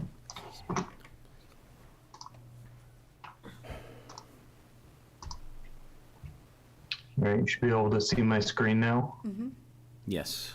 So, Alex, if you wouldn't mind, I sorry to interrupt, but could you zoom in so it's a bit bigger for the old folks here in the yep. building? Thank you. That's Better? That's really good. Yeah, right there's good. Beautiful. So briefly, our new bottom line budget, which is what we're presently sitting at, is $36,475,101 if you round it up. This represents a decrease of a couple $100,000 from our sort of the initial budget presentation on January 29th. The movement downward in the budget comes from a number of sort of key locations, in addition to a couple of increased requests over the same duration of time. So I'm going to just kind of walk through and point out the changes, and then we can do questions on the budget if that sort of format works for everyone. First, so beyond Corinne's, the town clerk and the elections budget, there was additional increases in the sort of the ordinary expenses related to postage, beyond the staffing and clerk salary budget items that Corinne mentioned. Postage is due to sort of vote by mail increases that looks like they're here to stay. We've had a reduction in the capital sort of request. We were initially carrying 680,000 in that line. We've had a couple of projects that have moved off of capital and into future years, one of them being a fuel facility, which we continue to explore, looking at potential partnerships with Wenham, and sort of what that'll look like in the future. We're not entirely sure. Also, there was a request for a water study in the FY23 capital plan. That study is currently being done during FY22 on a grant, and so that's been removed from the capital plan as well.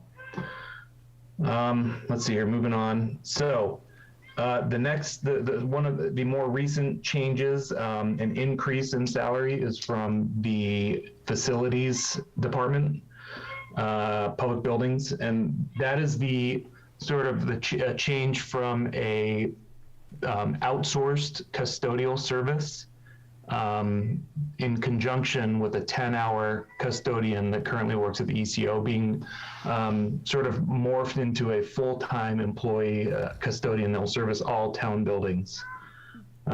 This is a request that was brought by Tim Olson sort of after the departure of our former facilities director, and Tim and Pete Cobb, the assistant DPW director, have assumed those responsibilities. They've had a few months to figure out sort of what the duties are, and they think that this would be a positive move for the town. We get better service, have better communication, and sort of a better overall product and better value. So the increase there, which would come with healthcare costs as well, would be an overall bottom line increase of about $30,000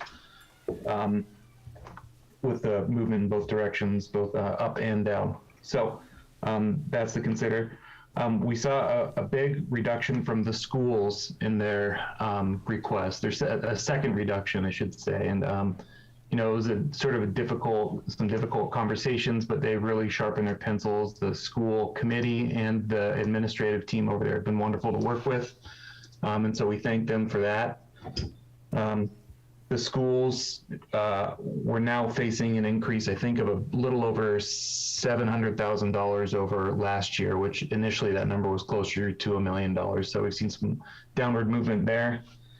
And then another big one for us to sort of cap things off was health insurance. We were told by Maya to plan for a 10% cost increase this year, which was a little shocking to hear, but that's what we've been carrying in the budget until just a couple days ago.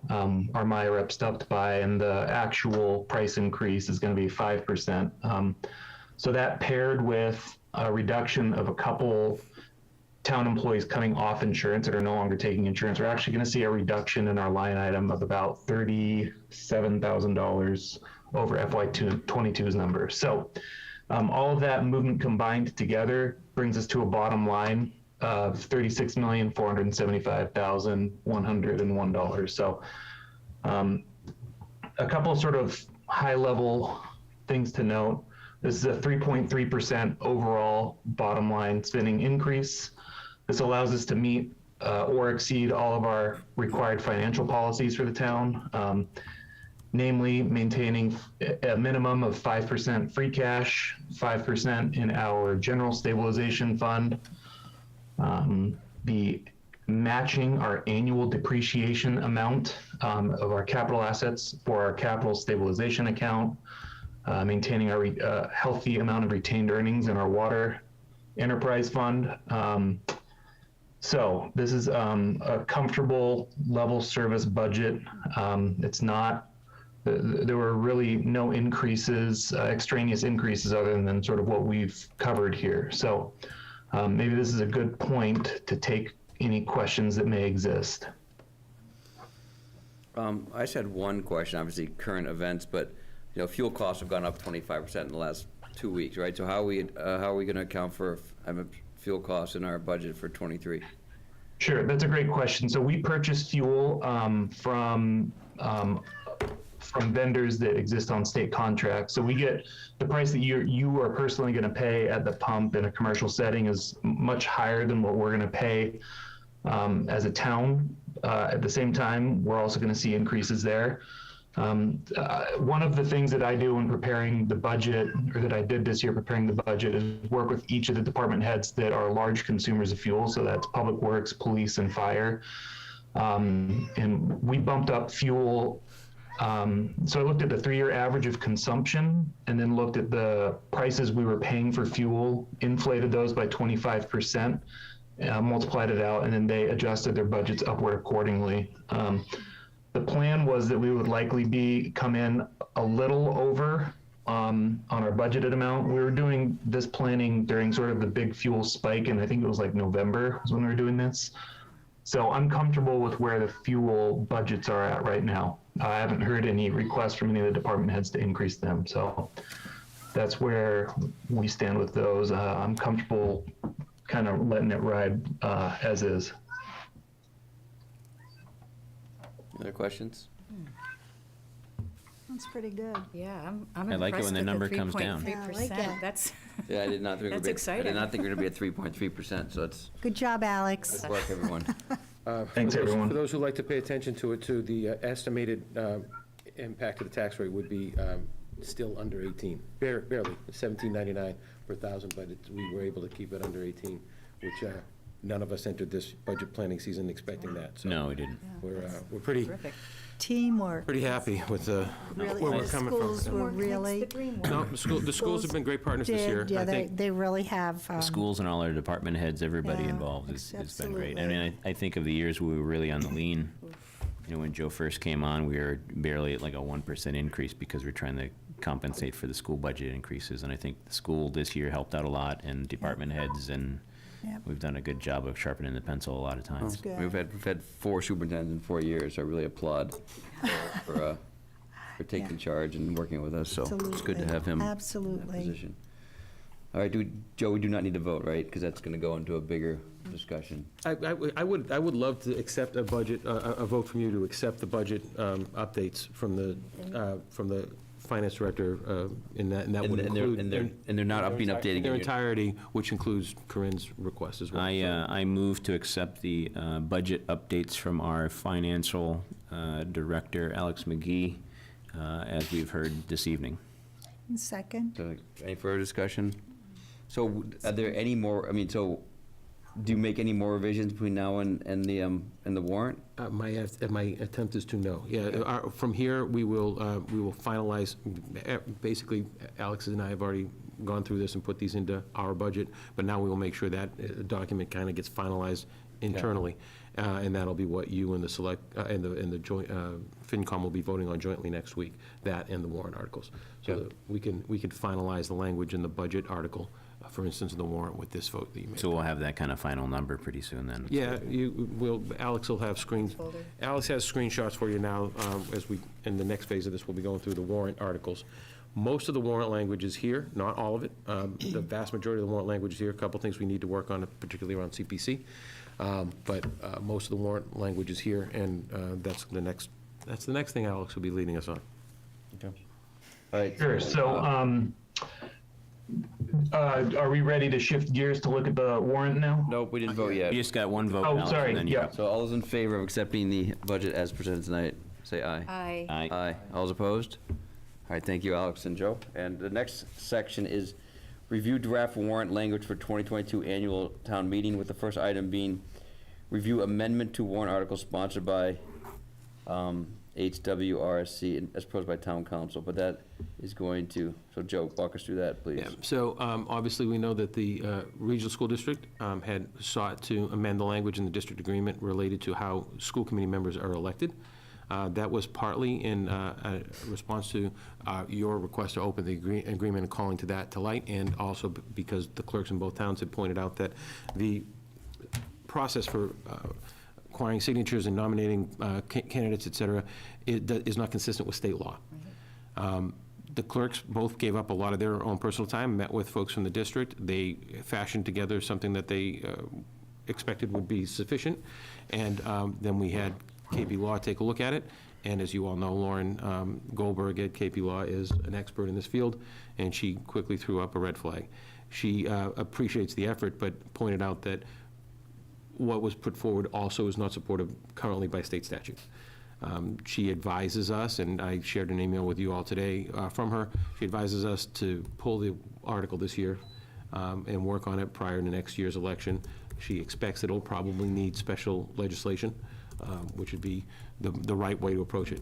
Currently, regional school districts in the state have their elections tied to the state election calendar, not their local town election calendar, because in a lot of districts that have more than 2 towns in a regional district, the election dates aren't the same.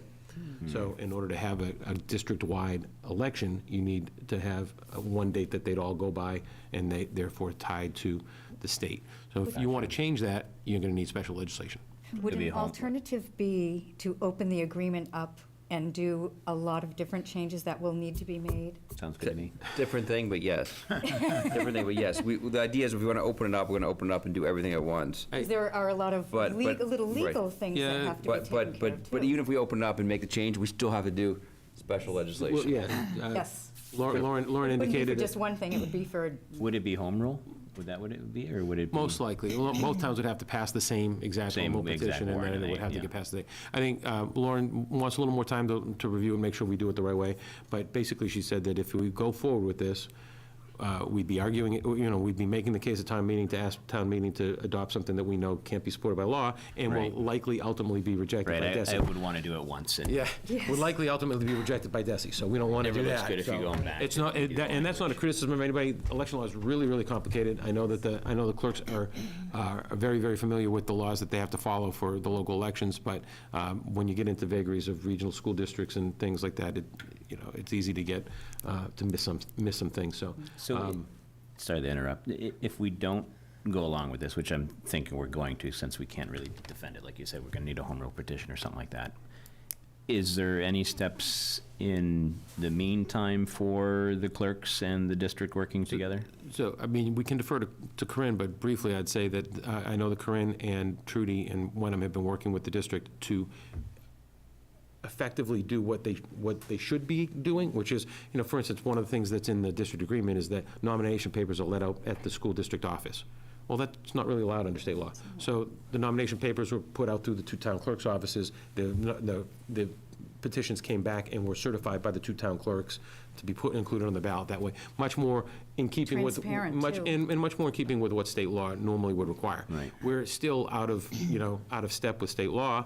But at least it's because we have an old district agreement that, probably predates the current state law on the matter. Right. We're not going to be out of step with a new thing that we just created, so. Right. It's not going to get worse than it I think is. it's also a matter of transparency. What was happening was that the school district was holding on to all the nominations, so nobody knew who was running until the March 7th deadline or whatever, and by then you'd have 12 people pulling papers, because they thought no one was running. Right. And, the good news is this year's elections, Yeah. I think Corinne may want to speak to it. I think she feels much more comfortable about the way this year's elections are going to take place. We've got 7 people running for 3 seats. It's, you'll have some confidence in the result. Joe, you're an excellent student in local election and school district election now, so you get a kudos to you. This year, the school department the school committee was wonderful to work with. And they recognized that it made much more sense for the clerks to be the ones dealing with the nomination papers. So who knows what the true history was, or why that was happening the way it was. So they were great, and we already fixed it, at least procedurally this year. Right. So it is now a matter of, indeed, going a little bit further in regards to what the law says. And again, it's because we have district-wide school committee that this issue about the different election dates Right. comes in. If you had a school committee that was apportioned in a different way, it wouldn't matter, because you would vote for your candidates on one day, and if the other community votes on another day, so be it.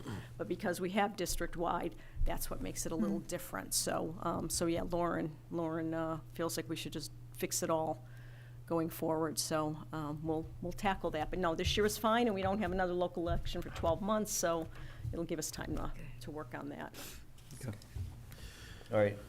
Could this be a fall town meeting item, you think? Could be. Okay. So, It just all depends on whether we get all the ducks in a row before then. so there's a couple of other things that we want to talk about in the warrant language. I don't know if you want to go through each warrant article. Later today, you did receive a copy of the draft warrant articles as updated by the finance director. Or we could just go through the couple bullet points that we have on the agenda, your choice. There was an update to the climate change resolution that was proposed by the Climate Action Team.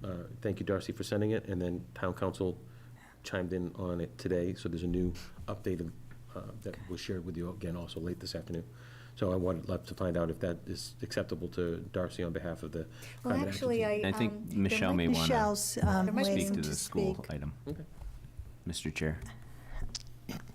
Hey, go ahead, Michelle. Hi, yes, I just wanted to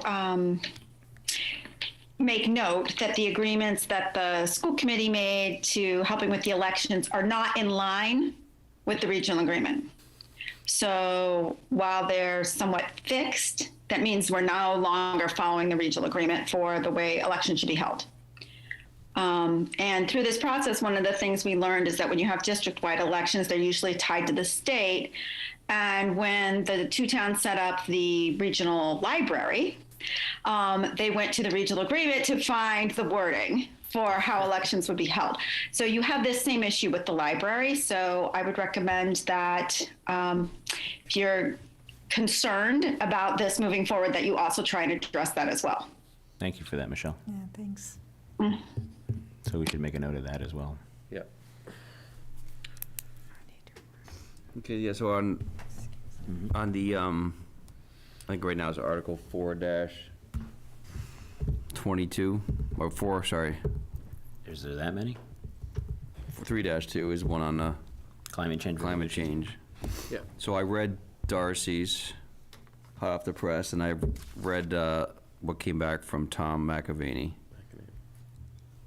and yeah, I mean, it looks good to me. I don't know what questions people might have on it, but So Darcy, one thing you sent was the, like a draft article, and the other one's just the resolution, is that correct? yeah, because the article's not going to have the whole resolution, I don't Right. believe, right? No. Correct. Yeah, they're two different things. One is an expression of us supporting it in Right. concept, and the other one is actually allowing the people to buy into it on town meeting, at town meeting. Alex, do you have, I know I shared it with you because you put it into the warrant. Could you pull up the new proposed language for the warrant article itself?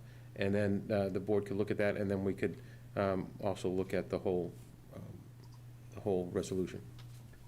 Can you see my screen? Yes. You guys zoom in again. Let me zoom it so it can be a little bit bigger here. There we go. So this is the article in question right here. Yep.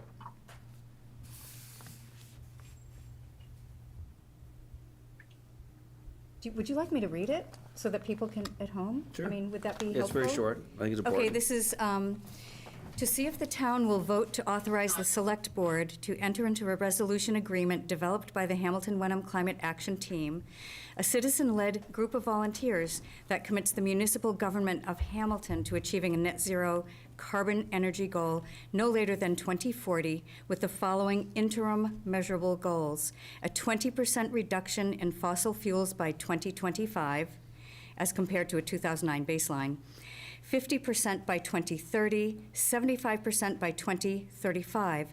This is for municipal and school facility operations, as well as a municipal fleet of vehicles. A brief summary. As part of this resolution, the residents of Hamilton request that the Hamilton Select Board form, empower, and participate in a joint climate action committee intended to include representatives from both towns, included in the Hamilton Wenham Regional School District. Such committee will position Hamilton for successful grant applications to the Massachusetts Department of Environmental Resources, as well as other funding sources. The primary strategies for reducing carbon emissions from municipal structures can be categorized into 4 approaches. 1, conservation and efficiency. Reducing all energy use through conservation efforts. In other words, lowering thermostats in the winter, turning off lights in unoccupied rooms, installing motion sensors on night lights of all public buildings. And energy efficiency, in other words, installing programmable thermostats, maintaining existing mechanical systems to ensure optimal operational efficiency, LED lighting, Energy Star appliances, and increased building insulation. 2, replacing fossil fuels with non-carbon energy as a source of electricity. Increased use of clean, non-carbon energy through the installation of locally sited solar and wind generation, and purchasing grid-sourced electricity from non-carbon generation only. And 3, electrification of all on-site building, energy use, and electrification of the entire municipal automobile fleet. Preventing expansion of fossil fuel usage by requiring all new buildings to be net zero, all energy use is offset by on-site renewable energy, and by the electrification of all energy use in new and existing buildings, as well as the municipal transportation fleet to include school buses, police cars, and fire engines. In parallel conjunction concerning these actions, the Planning Board is urged to incorporate into its bylaws all of these actions concerning new residential or other private buildings going forward. And 4, composting, recycling, and plastic reduction initiatives. Food waste in our municipal trash ends up incinerated, resulting in considerable energy use and greenhouse gas emissions, as well as added costs. Composting avoids these emissions and creates a valuable product. Continuing efforts to remove food waste from our municipal trash will reduce emissions and save the town money. Plastic in the waste stream is also an issue, and reducing overall plastic use, as has been done with our plastic bag ban, is the best solution, while increasing recycling and reuse being equally valuable. There'll be no fiscal year tax rate impact. That's quite a brief summary. And so that language you just read, Darcy, would be on the warrant other than what we see up there? No, or the warrant would that's- just be the first It'd paragraph. just be the first paragraph, right? Okay. But I figured the public Yeah, the whole needs to thing. Yeah, that's get the fine. whole story, so. That makes sense now. And so once again, this is a goal, not a, Right. it's a goal, not Amanda. Other thing I prescriptive, wanted yes. to make sure people understood was this is just for the municipal part of our town. This isn't going to be forced on any home or homeowner or anything like that, although we are hoping people will self-activate. So, can I ask a question? So obviously, we're going to talk about this next Tuesday with FinCom, right? Right. As far as in our recommendations and things. Has FinCom, and I know Christina's on here, I believe, right? Has FinCom known that this was coming down the pike, and have they started to think about it? Right. Well, I gave David Wanger copies of this last week, as he is going to be tasked with bringing this to the board, the FinCom, for discussion. Yeah, I mean, if just someone says, hey, what's it gonna cost to reduce by 20% by 25, I don't think we know the answer to that yet, right? But that's, It's aspirational. yeah, but that's what we need to start working on, right? Yes. What does that mean? Right. Right, but there's- right. That's where Vicky can come in and help us, We want to do more too. than lip service, right? Right. So we want the FinCom involved in trying to figure some of these numbers out. Yep. Or what's feasible. That's Jamie, basically what you're asking, you right, had more? James? Go ahead, I'm sorry, I interrupted. So am I, just another comment, is that, I guess the language that says, in the warrant article that says, and further to authorize the select board to enter into any agreements upon such terms and conditions, I don't know, is that something, like, That's Tom's language. that's Tom's language? Yeah. Yeah, I mean, But I well, mean, it's like, so the town's gonna vote to to just, just say, yeah, we authorize you, select board, to enter into whatever agreement you want to get us to that goal. Anyway, it's just struck Right, I me would as. think it's a- not appropriate, it's not appropriating funds, it's just, so what does it mean by agreements? What are those agreements, right? Yeah, We're but not- some we're of not- that's going to lead to appropriating funds at town meeting. A town meeting, right, so we're just, Yeah. but it's, yeah, it is interesting language, you say, yeah, we're just gonna just start making a bunch Yeah, of I think to agreements. Jamie's point, some people may have a problem with Well, authorizing maybe select Tom board, can carte finesse the blanche on. language a little bit more. Yeah, maybe it's not have to be so open-ended or Yeah. so, any and all First rev. agreements. Right, because we're not here, what else, we want to make sure we leave appropriate language for the next people on this board, so. Well, Rather than that- yeah, I mean, I think, we can talk Right, to Tom, stand we up can talk to Tom about amending the language a little bit. I think the Board of Selectmen has a fiduciary responsibility as Right. well. So despite the resolution, or in partnership with the resolution, you still can't abandon your fiduciary responsibility. So whatever you propose to bring forward needs to be fiscally sound. Right. practice. But that, Could I just say a word? Identify yourself, please. I'm a minor member, I'm a member of this committee, and the main purpose for this committee is to put yourselves in a position to receive funds from the state and federal government, because we're already in the process. If we're not already in the process, we won't be eligible. So this is really setting ourselves up to get this. Grants, yes. And I think that wording was there for that purpose. Thank you. Yeah. Thank you, Gradle. Probably correct. All right. But no, I think it's well thought about, and so I don't know, yeah, whatever you need to vote on tonight, prepared to vote or not vote, but I don't have any further questions for myself. Anybody else? Any comments or questions? I just don't know what the next steps are for this one, Joe. Well, this is just reviewing the warrant language, so again, you're not gonna vote But on it says these things discussion and tomorrow. vote. I think you just put it on everything, right? Yeah, yes. Okay. All right, Well, so, not always vote, but yeah. but I don't think we need to make any further change other than just make sure that makes sense with any null agreements to make sure it doesn't. Yeah, I think that's the only thing. Actually, just to have- speaking of that, did you take a vote to remove the regional school agreement? We did not. No. Maybe we could do Have that. a motion to remove the warrant article sponsored by the HWRSC to amend the regional agreement. Don't we have to Do we need to reopen the open warrant? the warrant Yeah, we to have to remove it? reopen the warrant to do that, Point of order on that, I think. I think we need to open it to yeah. remove it. and then close it You again. could, yeah, you might have to, do that, or Why you don't- could choose to leave it on the do we warrant have and other just things pass that Let's over. will- wait to the end, then we'll make Do that we have motion. other things that we're gonna be changing? Let's open it once. Yeah, and- let's have Alex go. Alex has a couple of others. He has another one that he may want you to remove, so. All right, We may want you to remove. so on the climate change resolution, I think we're getting there. We don't need to vote on it tonight, but any other comments from the audience or from the board? Okay. Next thing is, accept the warrants prepared, subject to final votes by recommendations at the March 15th, 2022 meeting. So, So, Alex, do you want to go through real quick, some of the, go through the articles one at a time? real Sure. quick? Yeah, do we want to walk through all the finance articles, or do you want to review them in your own time? I mean, what do we want, I know the vote on the warrant is a week from tonight, a week from tomorrow night. All the votes and the final votes for the warrant language are a week from tomorrow night. can we just walk through the warrant real quick? Alex pulled up, we'll just walk. through it for Absolutely, y'all. yeah. Do you want me to throw it up on the screen so we can walk through it? Yes, please. Just a moment. We have 5 minutes left Okay, for this. so, No rush. Make it fit. 5 minutes. all right, here we go. So you will all recognize this, so we're rolling from the top here. These are our sort of procedures for town meeting, table of contents. We'll just work our way down. Section 1 is elections of sort of town officers. There's been some, I don't know if anyone had a draft of this prior to today, but there's been a little bit of modification here.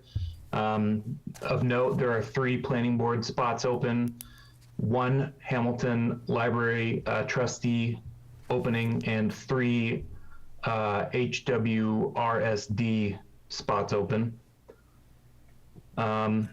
Moving on, the consent motion, this will need to be sort of, I think, built next Tuesday evening. Yep. Based on sort of the applicable articles that will fall into the, only needing a 50% vote threshold, just a simple majority. So we will consider those next Tuesday. We'll build that out based on sort of the other articles. Appendix A, this is just to accept the classification and compensation table.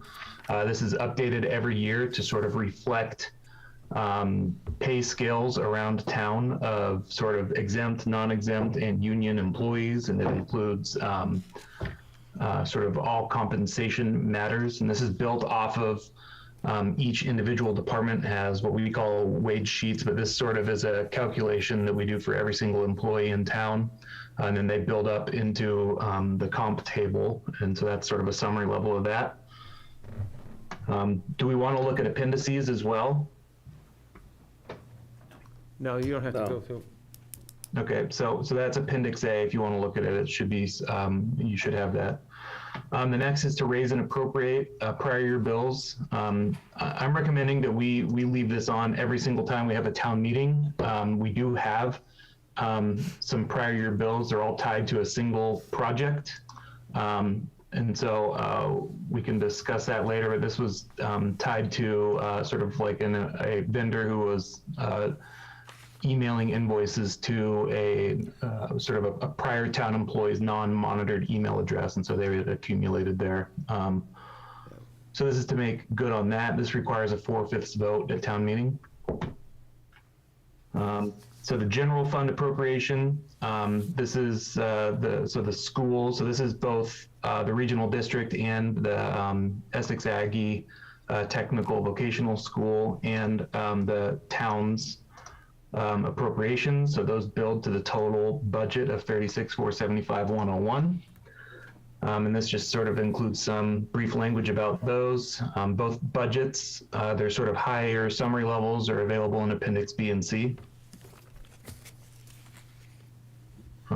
Let's see here. Next up, this is capital. Included as an appendix is the 5-year working capital plan, so you can get a look at what's coming down the road. You will notice that there are some pretty extensive capital requests coming in the next couple of years. That does not consider the likely addition of an elementary school, which will blow any of those out of the water. So those are just things, food for thought. This is the first time where the tax rate impact shows up. It's my understanding that based on sort of the past precedent that there are certain articles, sort of a request is made to show, how does this individual article impact the tax rate, or how would it impact the tax rate and sort of your average home, your average home's tax bill. So you'll notice that in a few sections that there's this fiscal 23 tax rate impact note here. So a $550,000 capital plan would equate to a 30-cent increase on the tax rate, which would equate to a $157 increase on somebody's bill if they owned a home valued at exactly the middle of $629,160. It's also worth noting that this capital plan is fully funded out of free cash. This will have no actual impact on the tax rate. Water enterprise budget. So just like in prior years, the water rate is currently set. We're not expecting a rate change right now. Rate changes typically come late spring, and so those rates are modified if and when they're needed, according to sort of our water commissioners in concert with our DPW director. And so we have a healthy amount of retained earnings right now. We're going to anticipate using 269,000 of that, which will still leave somewhere in the neighborhood of 700,000. It's kind of a moving target. But so we should be fine sitting there. Where we need to maintain, per our financial policies, a 20% floor of retained earnings, and we're fine there. This will have no impact on the tax rate. There is an increase in the sort of operating funds. We touched on this briefly earlier. We moved the capital expense over to the water enterprise budget, and I think that I might have just noticed a typo. I think this is just a 30,000 increase, not 330. So stay tuned. Tomorrow I'll review that and send out a fresh version of this warrant, just so we'll all see that. I'll make sure that's an accurate number in there. Annual financial actions. This is something that has to do with various transfers between, so intra-fund transfers.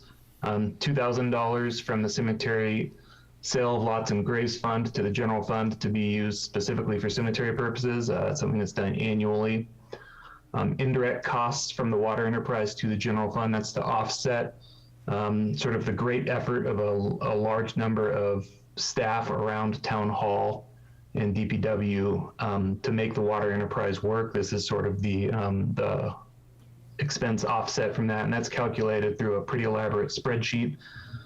And then $108 from the Clark Fund. And so that is, that's a fund that was, I believe, bequested to the town for conservation use.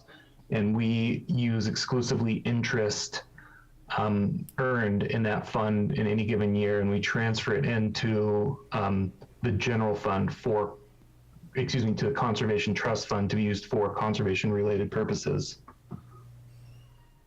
And you'll note that this would, if we, as calculated, this would lead to a $139 reduction in the average tax bill. That's sort of for illustrative purposes. Next is to transfer the meals tax, the projected meals tax, to the HDC to fund their ongoing development activity. Next is OPEB. We're funding this at the same $125,000 level that we have in years past. We're being guided from our from a fiduciary study that we had done years ago, and we will have an actuarial study, and that'll be done again. I think we're due for another one this summer. So it's possible that in FY24 that number will be modified, but for now we're carrying it at $125,000. Next up is Patton Homestead. This is to raise and appropriate or transfer $75,000 to defray the expense of operating up at the Patton Homestead. So that's for operating in capital, and that appears in Appendix F. Next is $20,000. So we need to move $20,000.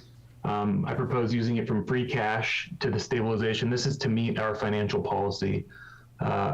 We need to maintain a minimum of 5% in our general stabilization fund, 5% of our total operating budget.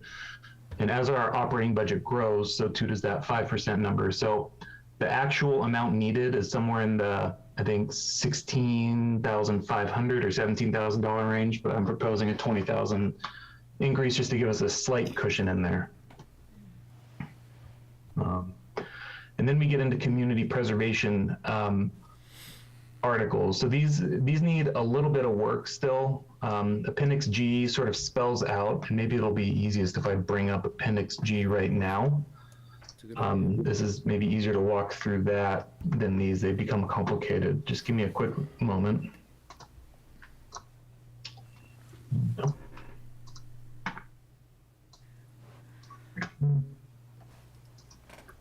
Okay, so Appendix G, this is sort of builds the budget for the Community Preservation Committee.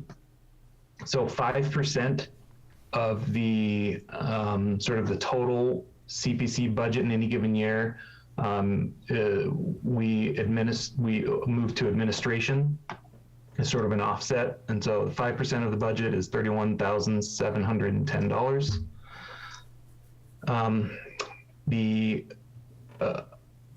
To fund the principal and interest on the Sagamore Hill Conservation Project. So that's, I think, maybe 3 or 4 years running at this point. So this is for the debt service on that project. So every year for the Community Preservation Act, you're required to expend 10% into 3 different categories, open space and recreation being one, community housing being another, and historic preservation being the third. So we're proposing doing things slightly different this year. So we're going to be requesting 10% be moved from the total community preservation fund balance into each of these individual categories, and then requesting the expenses be done out of those funds rather than appropriating out of revenues. Because when revenues, if they come in over or under our projected amounts, it can create the ripple impact of that is that we have to do correcting articles. And so we have a correcting article down at the, let's see here, in a different place on the warrant, which we'll move over to after we're out of the appendix, to correct for the lack of the town hall project moving forward this year. We have to do a correcting article because we didn't meet our actual expense. Even though we planned for it, we didn't actually spend 10% of the CPA money on that. So we have to move money into that reserve account to make up for that non-expense. And then 2 new projects, which are on separate articles, is $30,000 from the community preservation account to fund the Patton Park Master Plan project, and then $150,000 from the same account for the Community House Centennial Square project.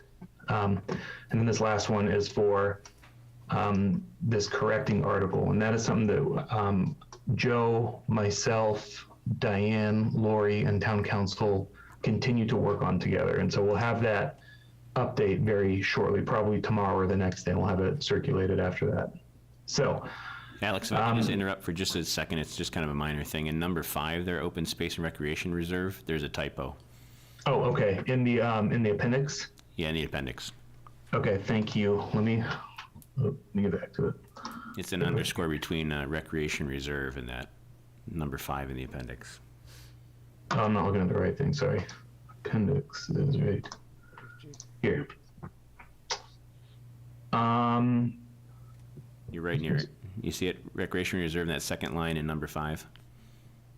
There's To reserve from the community preservation fund balance. There you go, right there. That, okay, I'll make, this is a PDF, but I'll make change. Yep. Okay, so that's kind of where we're at for all of the community preservation articles. There's kind of a lot of them, and they can become a bit complex. This is the first time I've ran through a set of articles like this, and so we're working with town council and sort of a group of people to make sure we're all set with that. So, Alex, could you go back to the warrant real quick? Yes. So when you get after the CPC articles, you get down to the ones that you have highlighted in yellow. So one of those 2 is another CPC article. Originally, we had thought we needed to have a separate article for the Sagamore Hill debt service, but as you'll see, Alex included in Article G, which would be the first of the CPC articles. So when CPC articles, the first one gets passed, that would be done as well. So you don't need the language here in 2-15, and you don't need the language in the next article, which is 3-1. So if you wanted to reopen the warrant to remove those 2 articles and then close the warrant again, you could do that. Or you could leave them in there, and we can just ask the town meeting to pass No over. action. So 215 you said, and then 214, the part of it there? Yeah, so this is we were able to include this on the first community preservation article right here, which includes the payment of debt service. So we're going to just move that onto Appendix G, and that was the first item noted on Appendix G, which is right here, the second, sorry. So this covers that. So if we did both this appendix as presented and that article as written, then we would be double appropriating this, and we must avoid that at all costs. Yes, I agree. So, yeah. Okay. Okay, so do we need to discuss any of these further? That sort of is the end of our warrant here.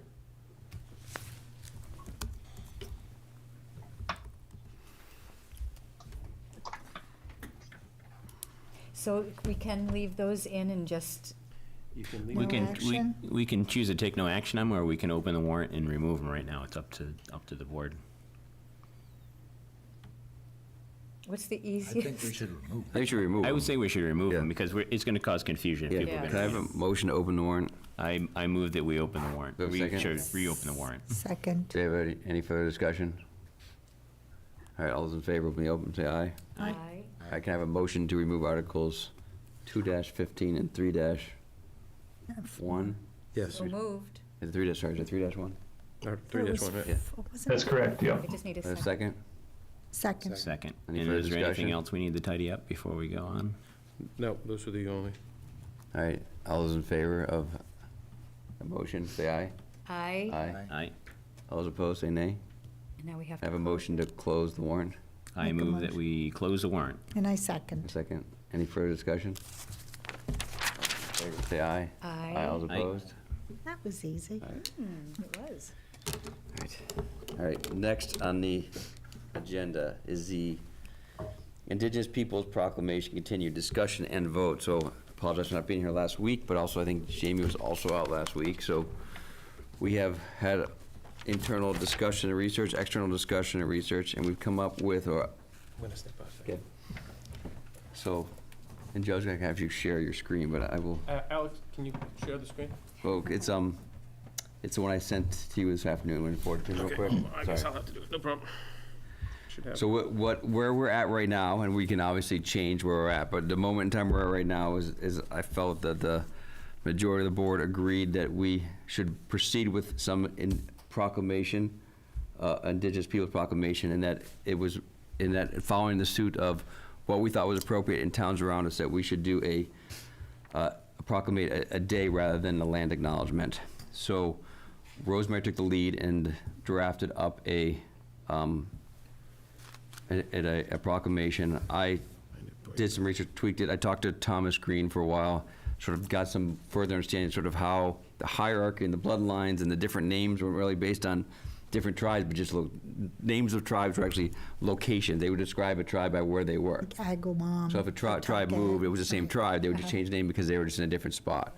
There were descriptions used by the colonists to describe the tribe because they were, the literacy wasn't common, so it became sort of a way to describe and name them. So I really haven't changed, and we can read this, I'll read it. The only change was I just added one line, because also I think the Massachusetts tribe, including all related bands and tribes, are sort of all interrelated as part of the hierarchy, so we don't want to leave that out of the hierarchy. So I sent it around this afternoon. I'll read it, and then we can sort of have further discussion and see where we want to end up today. So I will read it, and then we'll pull it, okay? So whereas the second Monday in October is recognized as a federal holiday, and whereas Columbus Day recognizes the October 12th, 1492 landing of Christopher Columbus on an island in the Caribbean, identifying Europeans as having the first contact with the New World, and whereas indigenous people were in fact existing inhabitants of the New World when Columbus arrived, and whereas we in Hamilton live on land formerly occupied by indigenous people, and whereas we acknowledge and honor the contributions made by the indigenous people to assist the earliest settlers of Hamilton, and whereas we specifically honor the Pennacook Pawtucket tribes and their Sagamore Masconomet, who valued the beauty of land over all other possessions, and whereas we pay our respect to the ancestral bloodline of the Massachusetts tribe, including all related bands and tribes and their descendants who still inhabit historical Massachusetts tribe territories to this day. Whereas we as a community value and welcome all cultures, now therefore the Board of Selectmen of Hamilton, Massachusetts, do hereby acknowledge each October 12th shall be known as Indigenous Peoples Day, and this day will be a time to reflect upon the history of indigenous people in our country and to celebrate their cultures and values. I think it's really So, nice. I will start with Jamie. Well, yeah. I know this is a departure of sort of where we started, but I think it's my opinion, is a compromise of sort of where we are comfortable landing, so. Right, and so since you sent that today and expounded on it a little bit, I guess I do have comments and an overall thought, but I do actually want to just ask you some questions. Okay. So now that you've said that, so I guess one question is, I assume you didn't run that draft by Thomas Green or whatever. I talked to him about it, and I said, would you be offended, or, you're not gonna write this for us, but I just wanna make sure, you'd be offended by anything? Is it historically inaccurate? Is it comprehensive enough? Is it general enough? Is it specific enough? He was very much about, you should do your own research and feel comfortable with what you wanna do, but these are my research I've done, and I took pages of notes that I'm not gonna go into today, but he sort of boiled it down to me to what the names are not that important, because the names change all the time, because if somebody misunderstood somebody, they would call it something else, but it was the same, Pennacook, there's all these different, you could say the same tribe 3 different ways, right, so. Right, and so then, I guess then my second question is it, it's not up there now, but I know I have it. Is it accurate or to sort of put Pennacook/Pawtucket? I mean, is that? He said they're the same thing. He basically did the same. We could do one or the other, but I thought, once again, I'd rather be inclusive than exclusive, so. But he said they're basically the same tribe, just with different people called them in different, Living in different areas again. in different time frames and different, moved around. based on who they're, Their food supply, probably. yeah, based on who they were loyal to, who they're dedicated to, who they followed. So, I mean, there was a lot of change, right, amongst, over history, right? Depending on what year you want to write this thing based on what year, 1600 or 1700, Right. whatever. Yeah, I Right, think- that was the confusing thing, right? So trying to be comprehensive and all-inclusive, but also recognize some things that we know. Once again, it's like everything we do here, it's a living, breathing document, so we always can welcome any select board, ours or somebody else's, to sort of make revisions to it as we learn more and study more and educate more, so. But I asked them specifically, yes, if I could put Pennacook/Pawtucket, so there's nothing factually inaccurate with that. That recognizes it as the same tribe, it's just, they have two different names. May I make a motion? And then we can second it and talk about Can it. talk about it more? Yeah, sure. I make a motion to vote to affirm Indigenous Peoples Proclamation as a Day proclamation as it is written. Do I have a second? Second? So further discussion. And just, I think it may be important for everybody out there, when Darcy says as written, it's as written as Bill sent to us, As done. not as what's in the packet, right? Correct, I'm yes. putting that in my notes right here. Right. So what's in the, As on- How about as on the- as reviewed or amended? As on the screen, yeah. Right, Yeah. as we can see on the screen right now. Because what was in the packet is. Is Yeah, different, I right? added a paragraph that was your notes, actually. I took your notes from the land acknowledgement and added them here, because I thought it was a good, because it actually confirmed what I talked to Thomas Green about, so. And that was the third to the last paragraph. Yeah. And I'll also just add, the reason I put Algonquin in there in the original draft was because the Algonquins were the original tribe in the eastern United States. So I thought that was all-encompassing. And again, defer to what other people think and decide is the most appropriate. But I thought that was a very broad statement, so it really included all tribes in eastern Massachusetts, in eastern United States, excuse me. It's a hard to pin down to a paragraph, right? It's hundreds of years of history and people, and so yes, I agree with it. It's a hard thing to sort of pin down and to be, but I think based on hard work, I think this is where I feel comfortable today, in my opinion. I think it could change, and I think that's part of creating this now, is it allows people to comment and react, but I think we've heard enough input from people that. Darcy, I'm sorry, Darcy had suggested that we just put a comma between Sagamore and Masconomet. Yes, please. No, that's correct. No, Sagamore is like a chief, and No, Masconomet is a right. name, so it's the Sagamore, so it should be Yeah, but some. it makes it sound like he's got a first and a last name, so in English composition, you would want to. If you're like General Patton, you don't put a comma between General and Patton. I see. Okay. Right, Yeah. it's not a pause, it's a title. It's a title, right? So it's like General Patton. I see how you're kind of reading it a little bit differently, Yeah, but that's the way yeah. I was reading it. It's funny. Okay. I thought the same thing, but then I asked Thomas Green that question. He said, no, that's Yeah, correct. I didn't put it in, but wanted to defer to others' opinions as well. So, sorry if I make. Oh, go ahead, no, talk. This is Yeah, important to you, so. Yeah, so, I guess one question I had, or no, my feeling is that, I'm obviously, you guys all know, I think that I'm more in line with the original sort of land acknowledgement. And I mean, part of that is because, it was presented to us by presenters from the high school. They had as well bibliography, had a nice annotation and all that. And, so, and it said in there, right, I think it was the Native American Awareness Group that said land acknowledgements are an appropriate way to honor it. And obviously, and Thomas Green, at least at that time, had weighed in and, said it was an appropriate acknowledgement. And my edits that I had sent, and again, for the public, I didn't send edits, they're not in the packet, but it basically was just kind of trying to say Massachusetts and all related bands and tribes, because we're all, I guess, somewhat agreed, right? There's movement movement of people. Anyway, there's a lot of complex stuff. And that was actually even in the original PowerPoint, that it's complex and all that. But the one thing I will, so I will say that to the extent that people are concerned that a land acknowledgement opens up some sort of claim, I would really reject that and hope that that's not the reason that we wouldn't go for land acknowledgement. I'm comfortable with we all live on indigenous land. If we have to go to, the formerly indigenous land, I'm not saying I'll vote against it. But, I mean, we all know our form of town government, no vote by the select board is going to cede land to anybody. Right? I mean, certainly, town meeting would have to do that. So, it's not seditious, and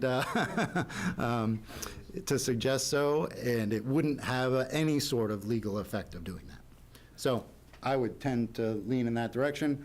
I am happy that this latest version is a little closer to the Wenham Declaration, which is at least the one that we discussed 2 times ago, and kind of acknowledges the land.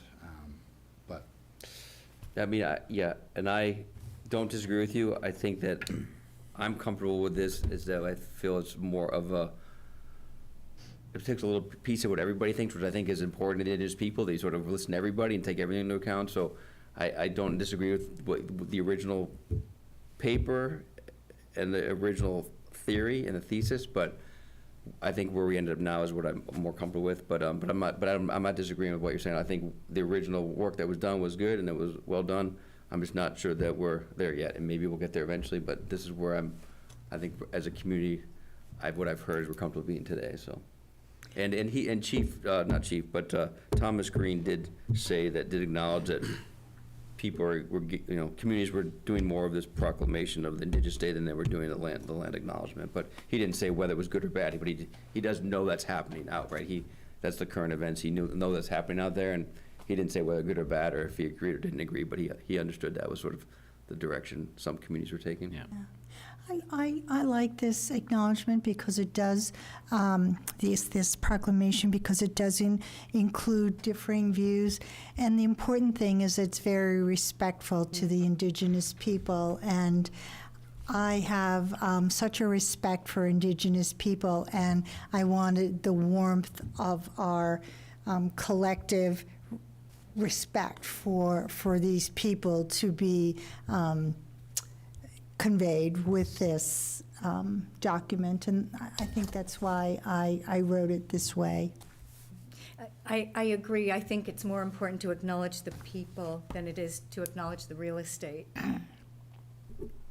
I like I like both things, I guess, but for the proclamation for me seems a little bit more actionable.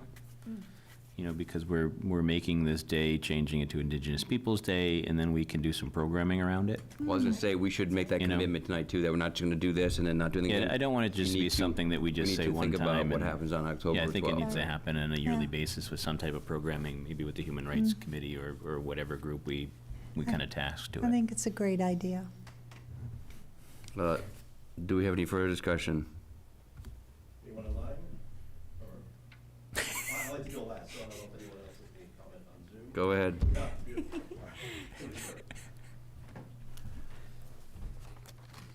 Yeah, Tosh Blake, Sagamore Street.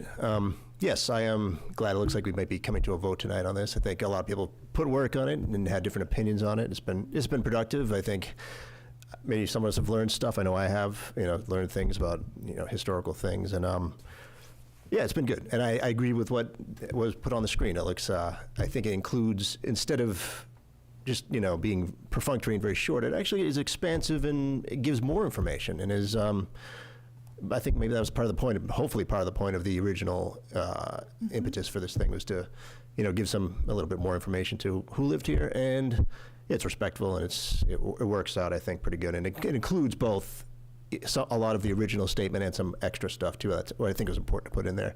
So I'm pleased with the results of what's been written so far. So thank you for your time. Thanks. Thank you. Tosh, thank you for your comments. Appreciate it. Do I have a motion then? Yeah, I think I think we made it. And we What do you mean? seconded Okay, it. sorry, We yes. just have to vote. Okay, any further discussion? Any hands raised out there? I see a hand raised by Anna. You guys hear me okay? Yes. We got you. Ooh, I'm on there twice. That's a little too much. Thank you very much, everybody, for this. I know this has been a really long process. I'm wondering if Joe could share it again, because there were a couple little small little things that I think should be corrected. Maybe they're Scrivener's errors, but I think if you're going to make a proclamation, I would fix. And I wanted to go back to one particular line, but I can't. I'd have to. Thank you, Joe. And again, I sort of agree. Like I'm more, as everyone knows, kind of with Jamie's sort of view of the world, that I think the land acknowledgement is important, but I do think that this is major progress. And Bill, I'm really glad you had a chance to talk with Thomas. After all the months we've been talking about it, and I can understand how you would take pages of notes. He has so much to offer and so much to share. So. I'm just wondering, in the line where it says, I guess it's the fifth whereas down, whereas we acknowledge and honor the contributions made by the Indigenous people to assist the earliest settlers of Hamilton, I might suggest that you insert the word earliest European settlers there, because in a way it's almost contradicting itself, because two whereas above it, you say, whereas Indigenous people were in fact the existing inhabitants, but then you use the word earliest. So I kind of think you need to qualify earliest by saying earliest European settlers of Hamilton there. I don't know if that makes sense to folks or not, but I think you've created a strange contradiction if you don't qualify settlers a little bit. And then going down, I just think there's an extra space in the middle, and I'm wondering if it needs to end with a period instead of a semicolon. If you go scroll down just a little bit more. It does, yeah. I took out a line after it, so yes, I will make that a period. I'm looking, yeah, and after related bands and tribes, the comma and looks like there might be a little bit extra. Yep. Extra space there. The only other thing I'm not sure if you might want to just consider, and again, this is good to fact check, but Massachusetts tribe, the formal name of the current tribe is Massachusetts tribe at Ponkapog. If you go back to the letter that they gave us, their name is, back to the idea of place. At one point in a conversation with Thomas, he gave me a funny analogy, which is the tribe is always the tribe regardless of where they go.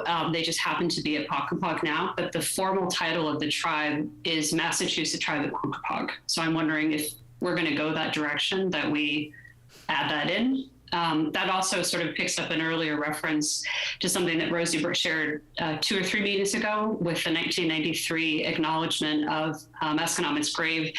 And if someone were to go back and doing research over time, the references to that time were achieved from the Ponkapog tribe. And I think that that's an important through line if you're doing research on it. So I would just encourage us to use the full name of the tribe there. 1, because I think it's accurate. And 2, I think it connects to the through line of the prior past precedent of the town of Hamilton acknowledging the Massachusetts tribe of Ponkapog. But otherwise, I think this is really valuable compromise. I think it's a good first step. I'd still love to see an acknowledgement at town meeting. I think that's an important step, but I appreciate the work that everyone's done to try to bring this together. So thanks, everybody. So I just, Anna, thank you for those suggestions.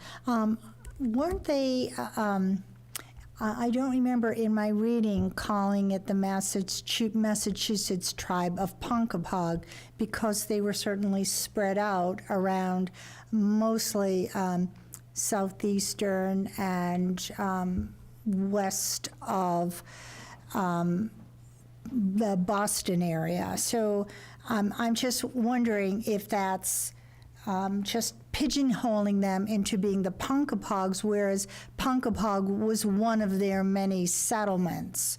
So that's why I thought just keeping it.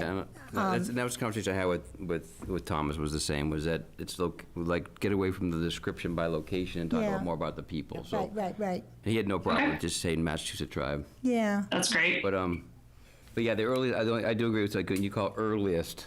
Yeah, It's hard when you say earliest earliest, because it's like, European it can't be earlier settlers. than the Yeah. Indian. So yeah, earliest European, so that's fine. So we'll change it to whereas we acknowledge and honor the contributions made by the indigenous people to assist the earliest European settlers of Hamilton. Perfect. And we'll take out this space before and in the third to last paragraph, and we'll put a period at the end of values. Okay.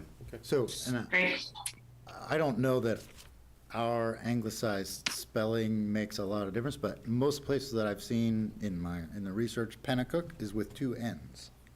So I don't, Penn, right? yeah. Yeah. So let's edit that. I think that's good. Yeah, I saw it spelled like 3 different ways, which I talked to Thomas about, was the literacy was. Asconomet is spelled like 1,000. It is, There's yeah. like 20 different ways I've seen, yeah. All right. Any further discussion? Yeah, it's good. So I have hands raised, but I can't tell if they're old hands or new hands, Joe.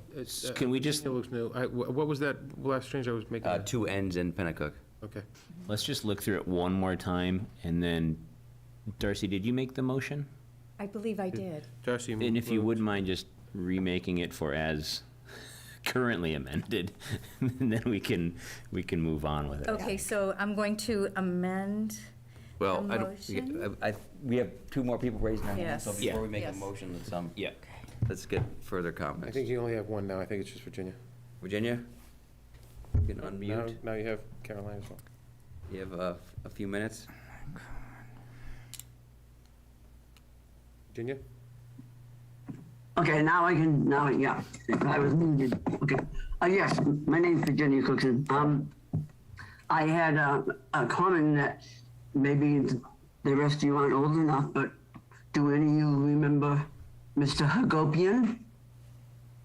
Who was the one who pushed and pushed and pushed for having the grave from Asconomet and the Seymour area being cleaned up and properly made it to be a proper grave for him. I'm surprised we wouldn't have some information from him because he was the one who was seen to be the master push for that. And I couldn't imagine him not having done a lot of research because he came to every single town meeting, and every single town meeting the selectman would go, oh, because he always was on top of everything and he always had quite a bit to say. The other question or comment is, I guess the question is why would, I think it's Susan that was on? Ian, sorry, I didn't know. But she said that this letter or proclamation, excuse me, is a good step. It goes in the right direction. Well, a proclamation is a proclamation. You can change it later, but it's not, this is our first one. We're gonna come back and look at it later. What's the purpose of trying to make a proclamation evolve?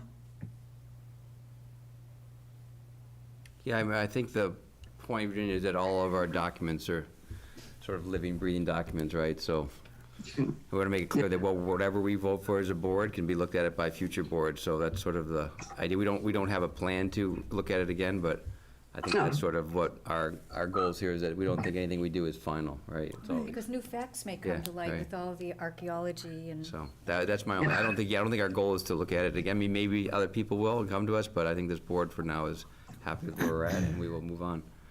I understand. Thank you for letting me speak.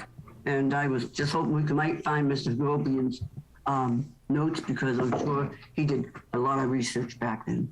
Thank you. We've got to move on, so we're going to let one last comment from a few more minutes here by Caroline. Yeah, I know wordsmithing at 9 p.m. is what everyone's hoping we're going to keep doing. Just as you guys revisit this, I do think the line that says, it's like towards the very end where we say, whereas we as a community value and welcome all cultures, it reads a little self-aggrandizing because this isn't about us welcoming them. It's about us acknowledging what we have perhaps taken or taken advantage of from them. And so I was on board until that one line where we sort of said, like, we value and welcome everyone. And it doesn't seem in the spirit of the thing. Everything else is about sort of humbling ourselves and being respectful. So I would just sort of point that out as, if you're going to revisit the language, that doesn't feel right to me, but it's just a thought. We could say, whereas community, we honor all cultures. Yeah, you could get rid of the word. Or maybe, whereas we as a community value and welcome all cultures that have come before us. We'll take out the word welcome. Let's just take out the word welcome. Yeah, I would take out, well, I think if you just said, we as a community value and about respect those who have come before us, or it felt like we were doing really good until we got there and we sort of had to pat ourselves on the back. Let's say, yeah. Value and acknowledge, value and... value all cultures. Yeah, you can keep it Yeah. simple. Just get rid of and welcome. Okay. Keep it simple. Yeah. Thank you. I mean, we still welcome everybody, but. But we're not going to say Take it. out, not we're gonna taking say out it in and this welcome. document. Okay, all right. Okay, so shall I make an amendment to the motion? Yes. I think so. Okay, let me, and pay attention, so I might need some help. Okay, I'm going to amend the motion to include the edits that were mentioned with regard to spelling Pennacook, adding the word earliest, plus editing for punctuation, and removing in the second to the last paragraph the phrase "and welcome." Did I get everything? I think so. I think it's earliest European. That's European. Well, it's is- not, European's already there, so I was going to say No, earliest we European. added that's a different European. line, Darcy. Oh. Whereas we is acknowledge this? and honor the contributions made by indigenous people to assist the Earliest earliest European settlers. settlers. You added the word European before settlers, right? All right, do I have a second? Second. All those in favor, say aye. Aye. All those Aye. opposed? That's good. All right. Okay, We have 3 things left on our agenda. 2 have been worked on, I think, that have been, I think Darcy and Rosemary. Resolution, yeah, resolution. So And extended. I will let provision. whoever wants to present those two, Darcy or Rosemary, you want to present the next 2 items? Which, I'm sorry. One is the extended producer responsibility resolution. Okay. The first one. I don't, Okay, yeah, did we no. get a new document on that? 'Cause I Yeah, don't- yeah, we did have, Joe, you were going to It was in the, it was in the, it was the end of the You said second it was packet. It there, was the yeah. end of the second packet. We had seen it prior to this evening. So I actually was curious about this because I watched all of last meeting, even though I watched it after the fact. Yeah. And it looked like you approved it, right? No, I believe we passed, we didn't take any action on it because you, No, it was approved. No, I I watched it and then, and you guys voted and approved it. think we approved it. Well, then there you go. Go. We All have right, 2 next items item. left. Thanks, Jamie. Proposed letter of support to Hamilton State delegation for Governor Baker's supplemental FY23 budget request. I provided that to you tonight and had hard-written copy in front of you. Sorry for the lateness of it, but it's been a week trying to get the warrant together. So this is just draft language for you to take a look at and make recommendations to, and And tell me, explain to the Yeah, give us audience the- again why so- it's important for us to do this? yeah, a couple weeks ago, the Governor Baker filed FY22 supplemental budget proposal to the legislature, and among the main articles, or main issues that sought to do is sought to provide an additional $100 million in funding to Chapter 90, an additional $100 million in funding for winter road repairs, and $150 million in funding for climate resiliency projects. Those are all things that matter, particularly in our little town, but in towns across the state. And obviously, as you know, the way the legislature works, the government proposes legislation, but the House and Senate have to pass it in order for it to take effect. So Select Person Dale had recommended that we do something to support the governor's proposal, and the idea of sending a letter to our state delegation, Senator Tarr and Representative Belcito, came up. So this is a draft. This letter shows you that it's to Senator Tarr, but we would have the same letter go to Rep. Belcito with whatever edits you all choose to make. Can we exit that? Yes, sorry. That's okay. Just making sure the folks at home aren't staring at our warrant articles. Close all. I think it's pretty straightforward. Yeah, I don't think there's anything really to debate on it. No, I think it's good. Yeah, that is, So I have a motion to approve the letter to support Governor Baker's FY23 budget request. 22. 22. FY yeah. I'll make a motion that we support supplemental budget request. It says 23 here. Senator Bruce Tarr's, Governor Baker's FY '22 Supplemental supplemental budget. Do I have a second? Second. Any further discussion? All those in favor, say aye. Aye. Aye. All those opposed? All right, and Darcy, you're up last with your hard work on our training of inclusion and diversity and next steps for that. Yes, Michelle had sent out, I don't know if everybody got that, and it's actually not for inclusion and diversity, it's for anti-bias training or internal bias training, and it's for anti-discrimination. I think that's what the focus is, if you read the documents she forwarded to us. This would be it would be mandatory training for all employees of the town, whether they're volunteers or paid or appointed. And we would have training. She sent us the various components for pricing, depending on what we need. And I guess they can customize it to some degree. This would be online training.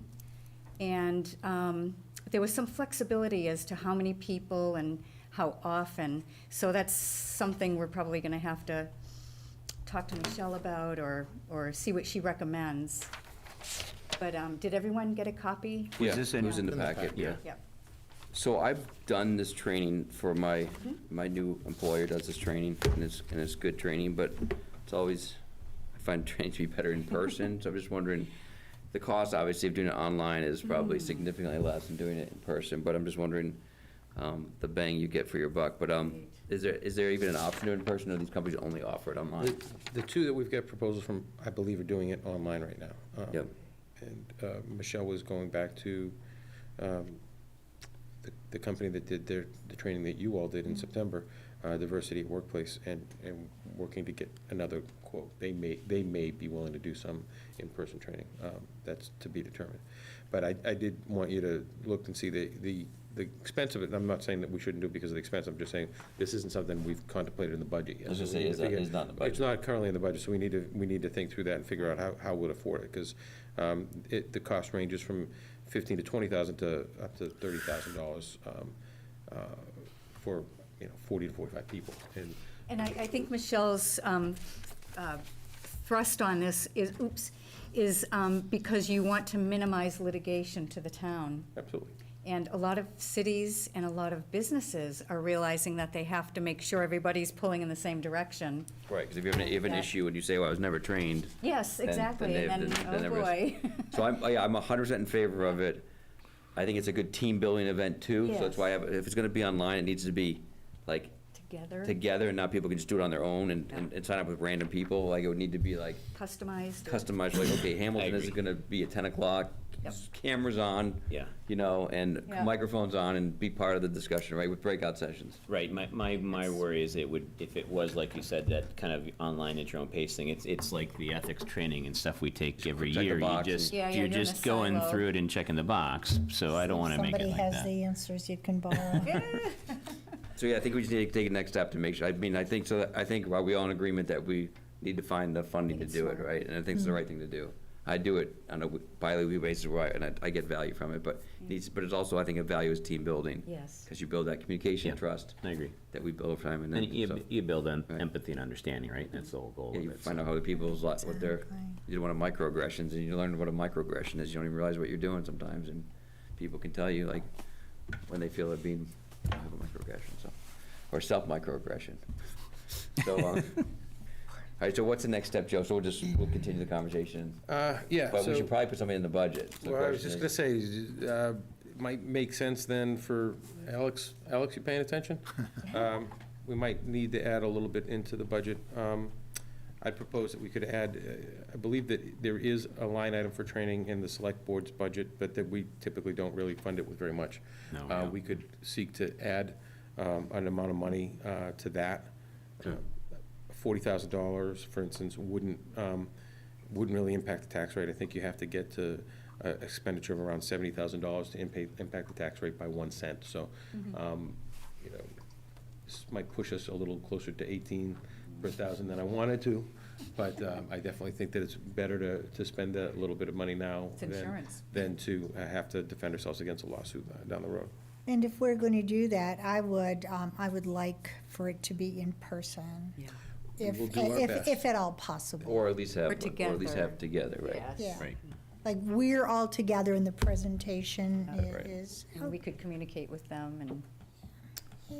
Yeah, I have to look at our options, but I think that's a good kind of idea. If they're on like our mixed Like a meeting here, webinar. like a webinar almost, and we could be in the room could be in the room. and we could be zooming Well, with that's them. true. even, Yes, you know what I mean? that's a great. We that's a could be great in person, compromise. they could be on a Zoom. Right, yeah, because they might not be local. Right, if they could facilitate, Yeah. we could be here in person. yeah. Great. You know what I mean? Yeah, And I like figure out that those idea. options that are possible. Good idea. So I have my marching orders. We'll return to the board with a more fleshed out proposal and cost, and in the meantime, Alex and I will include a sum of money in the select board budget for training. What do we have in there for training now? 1,000.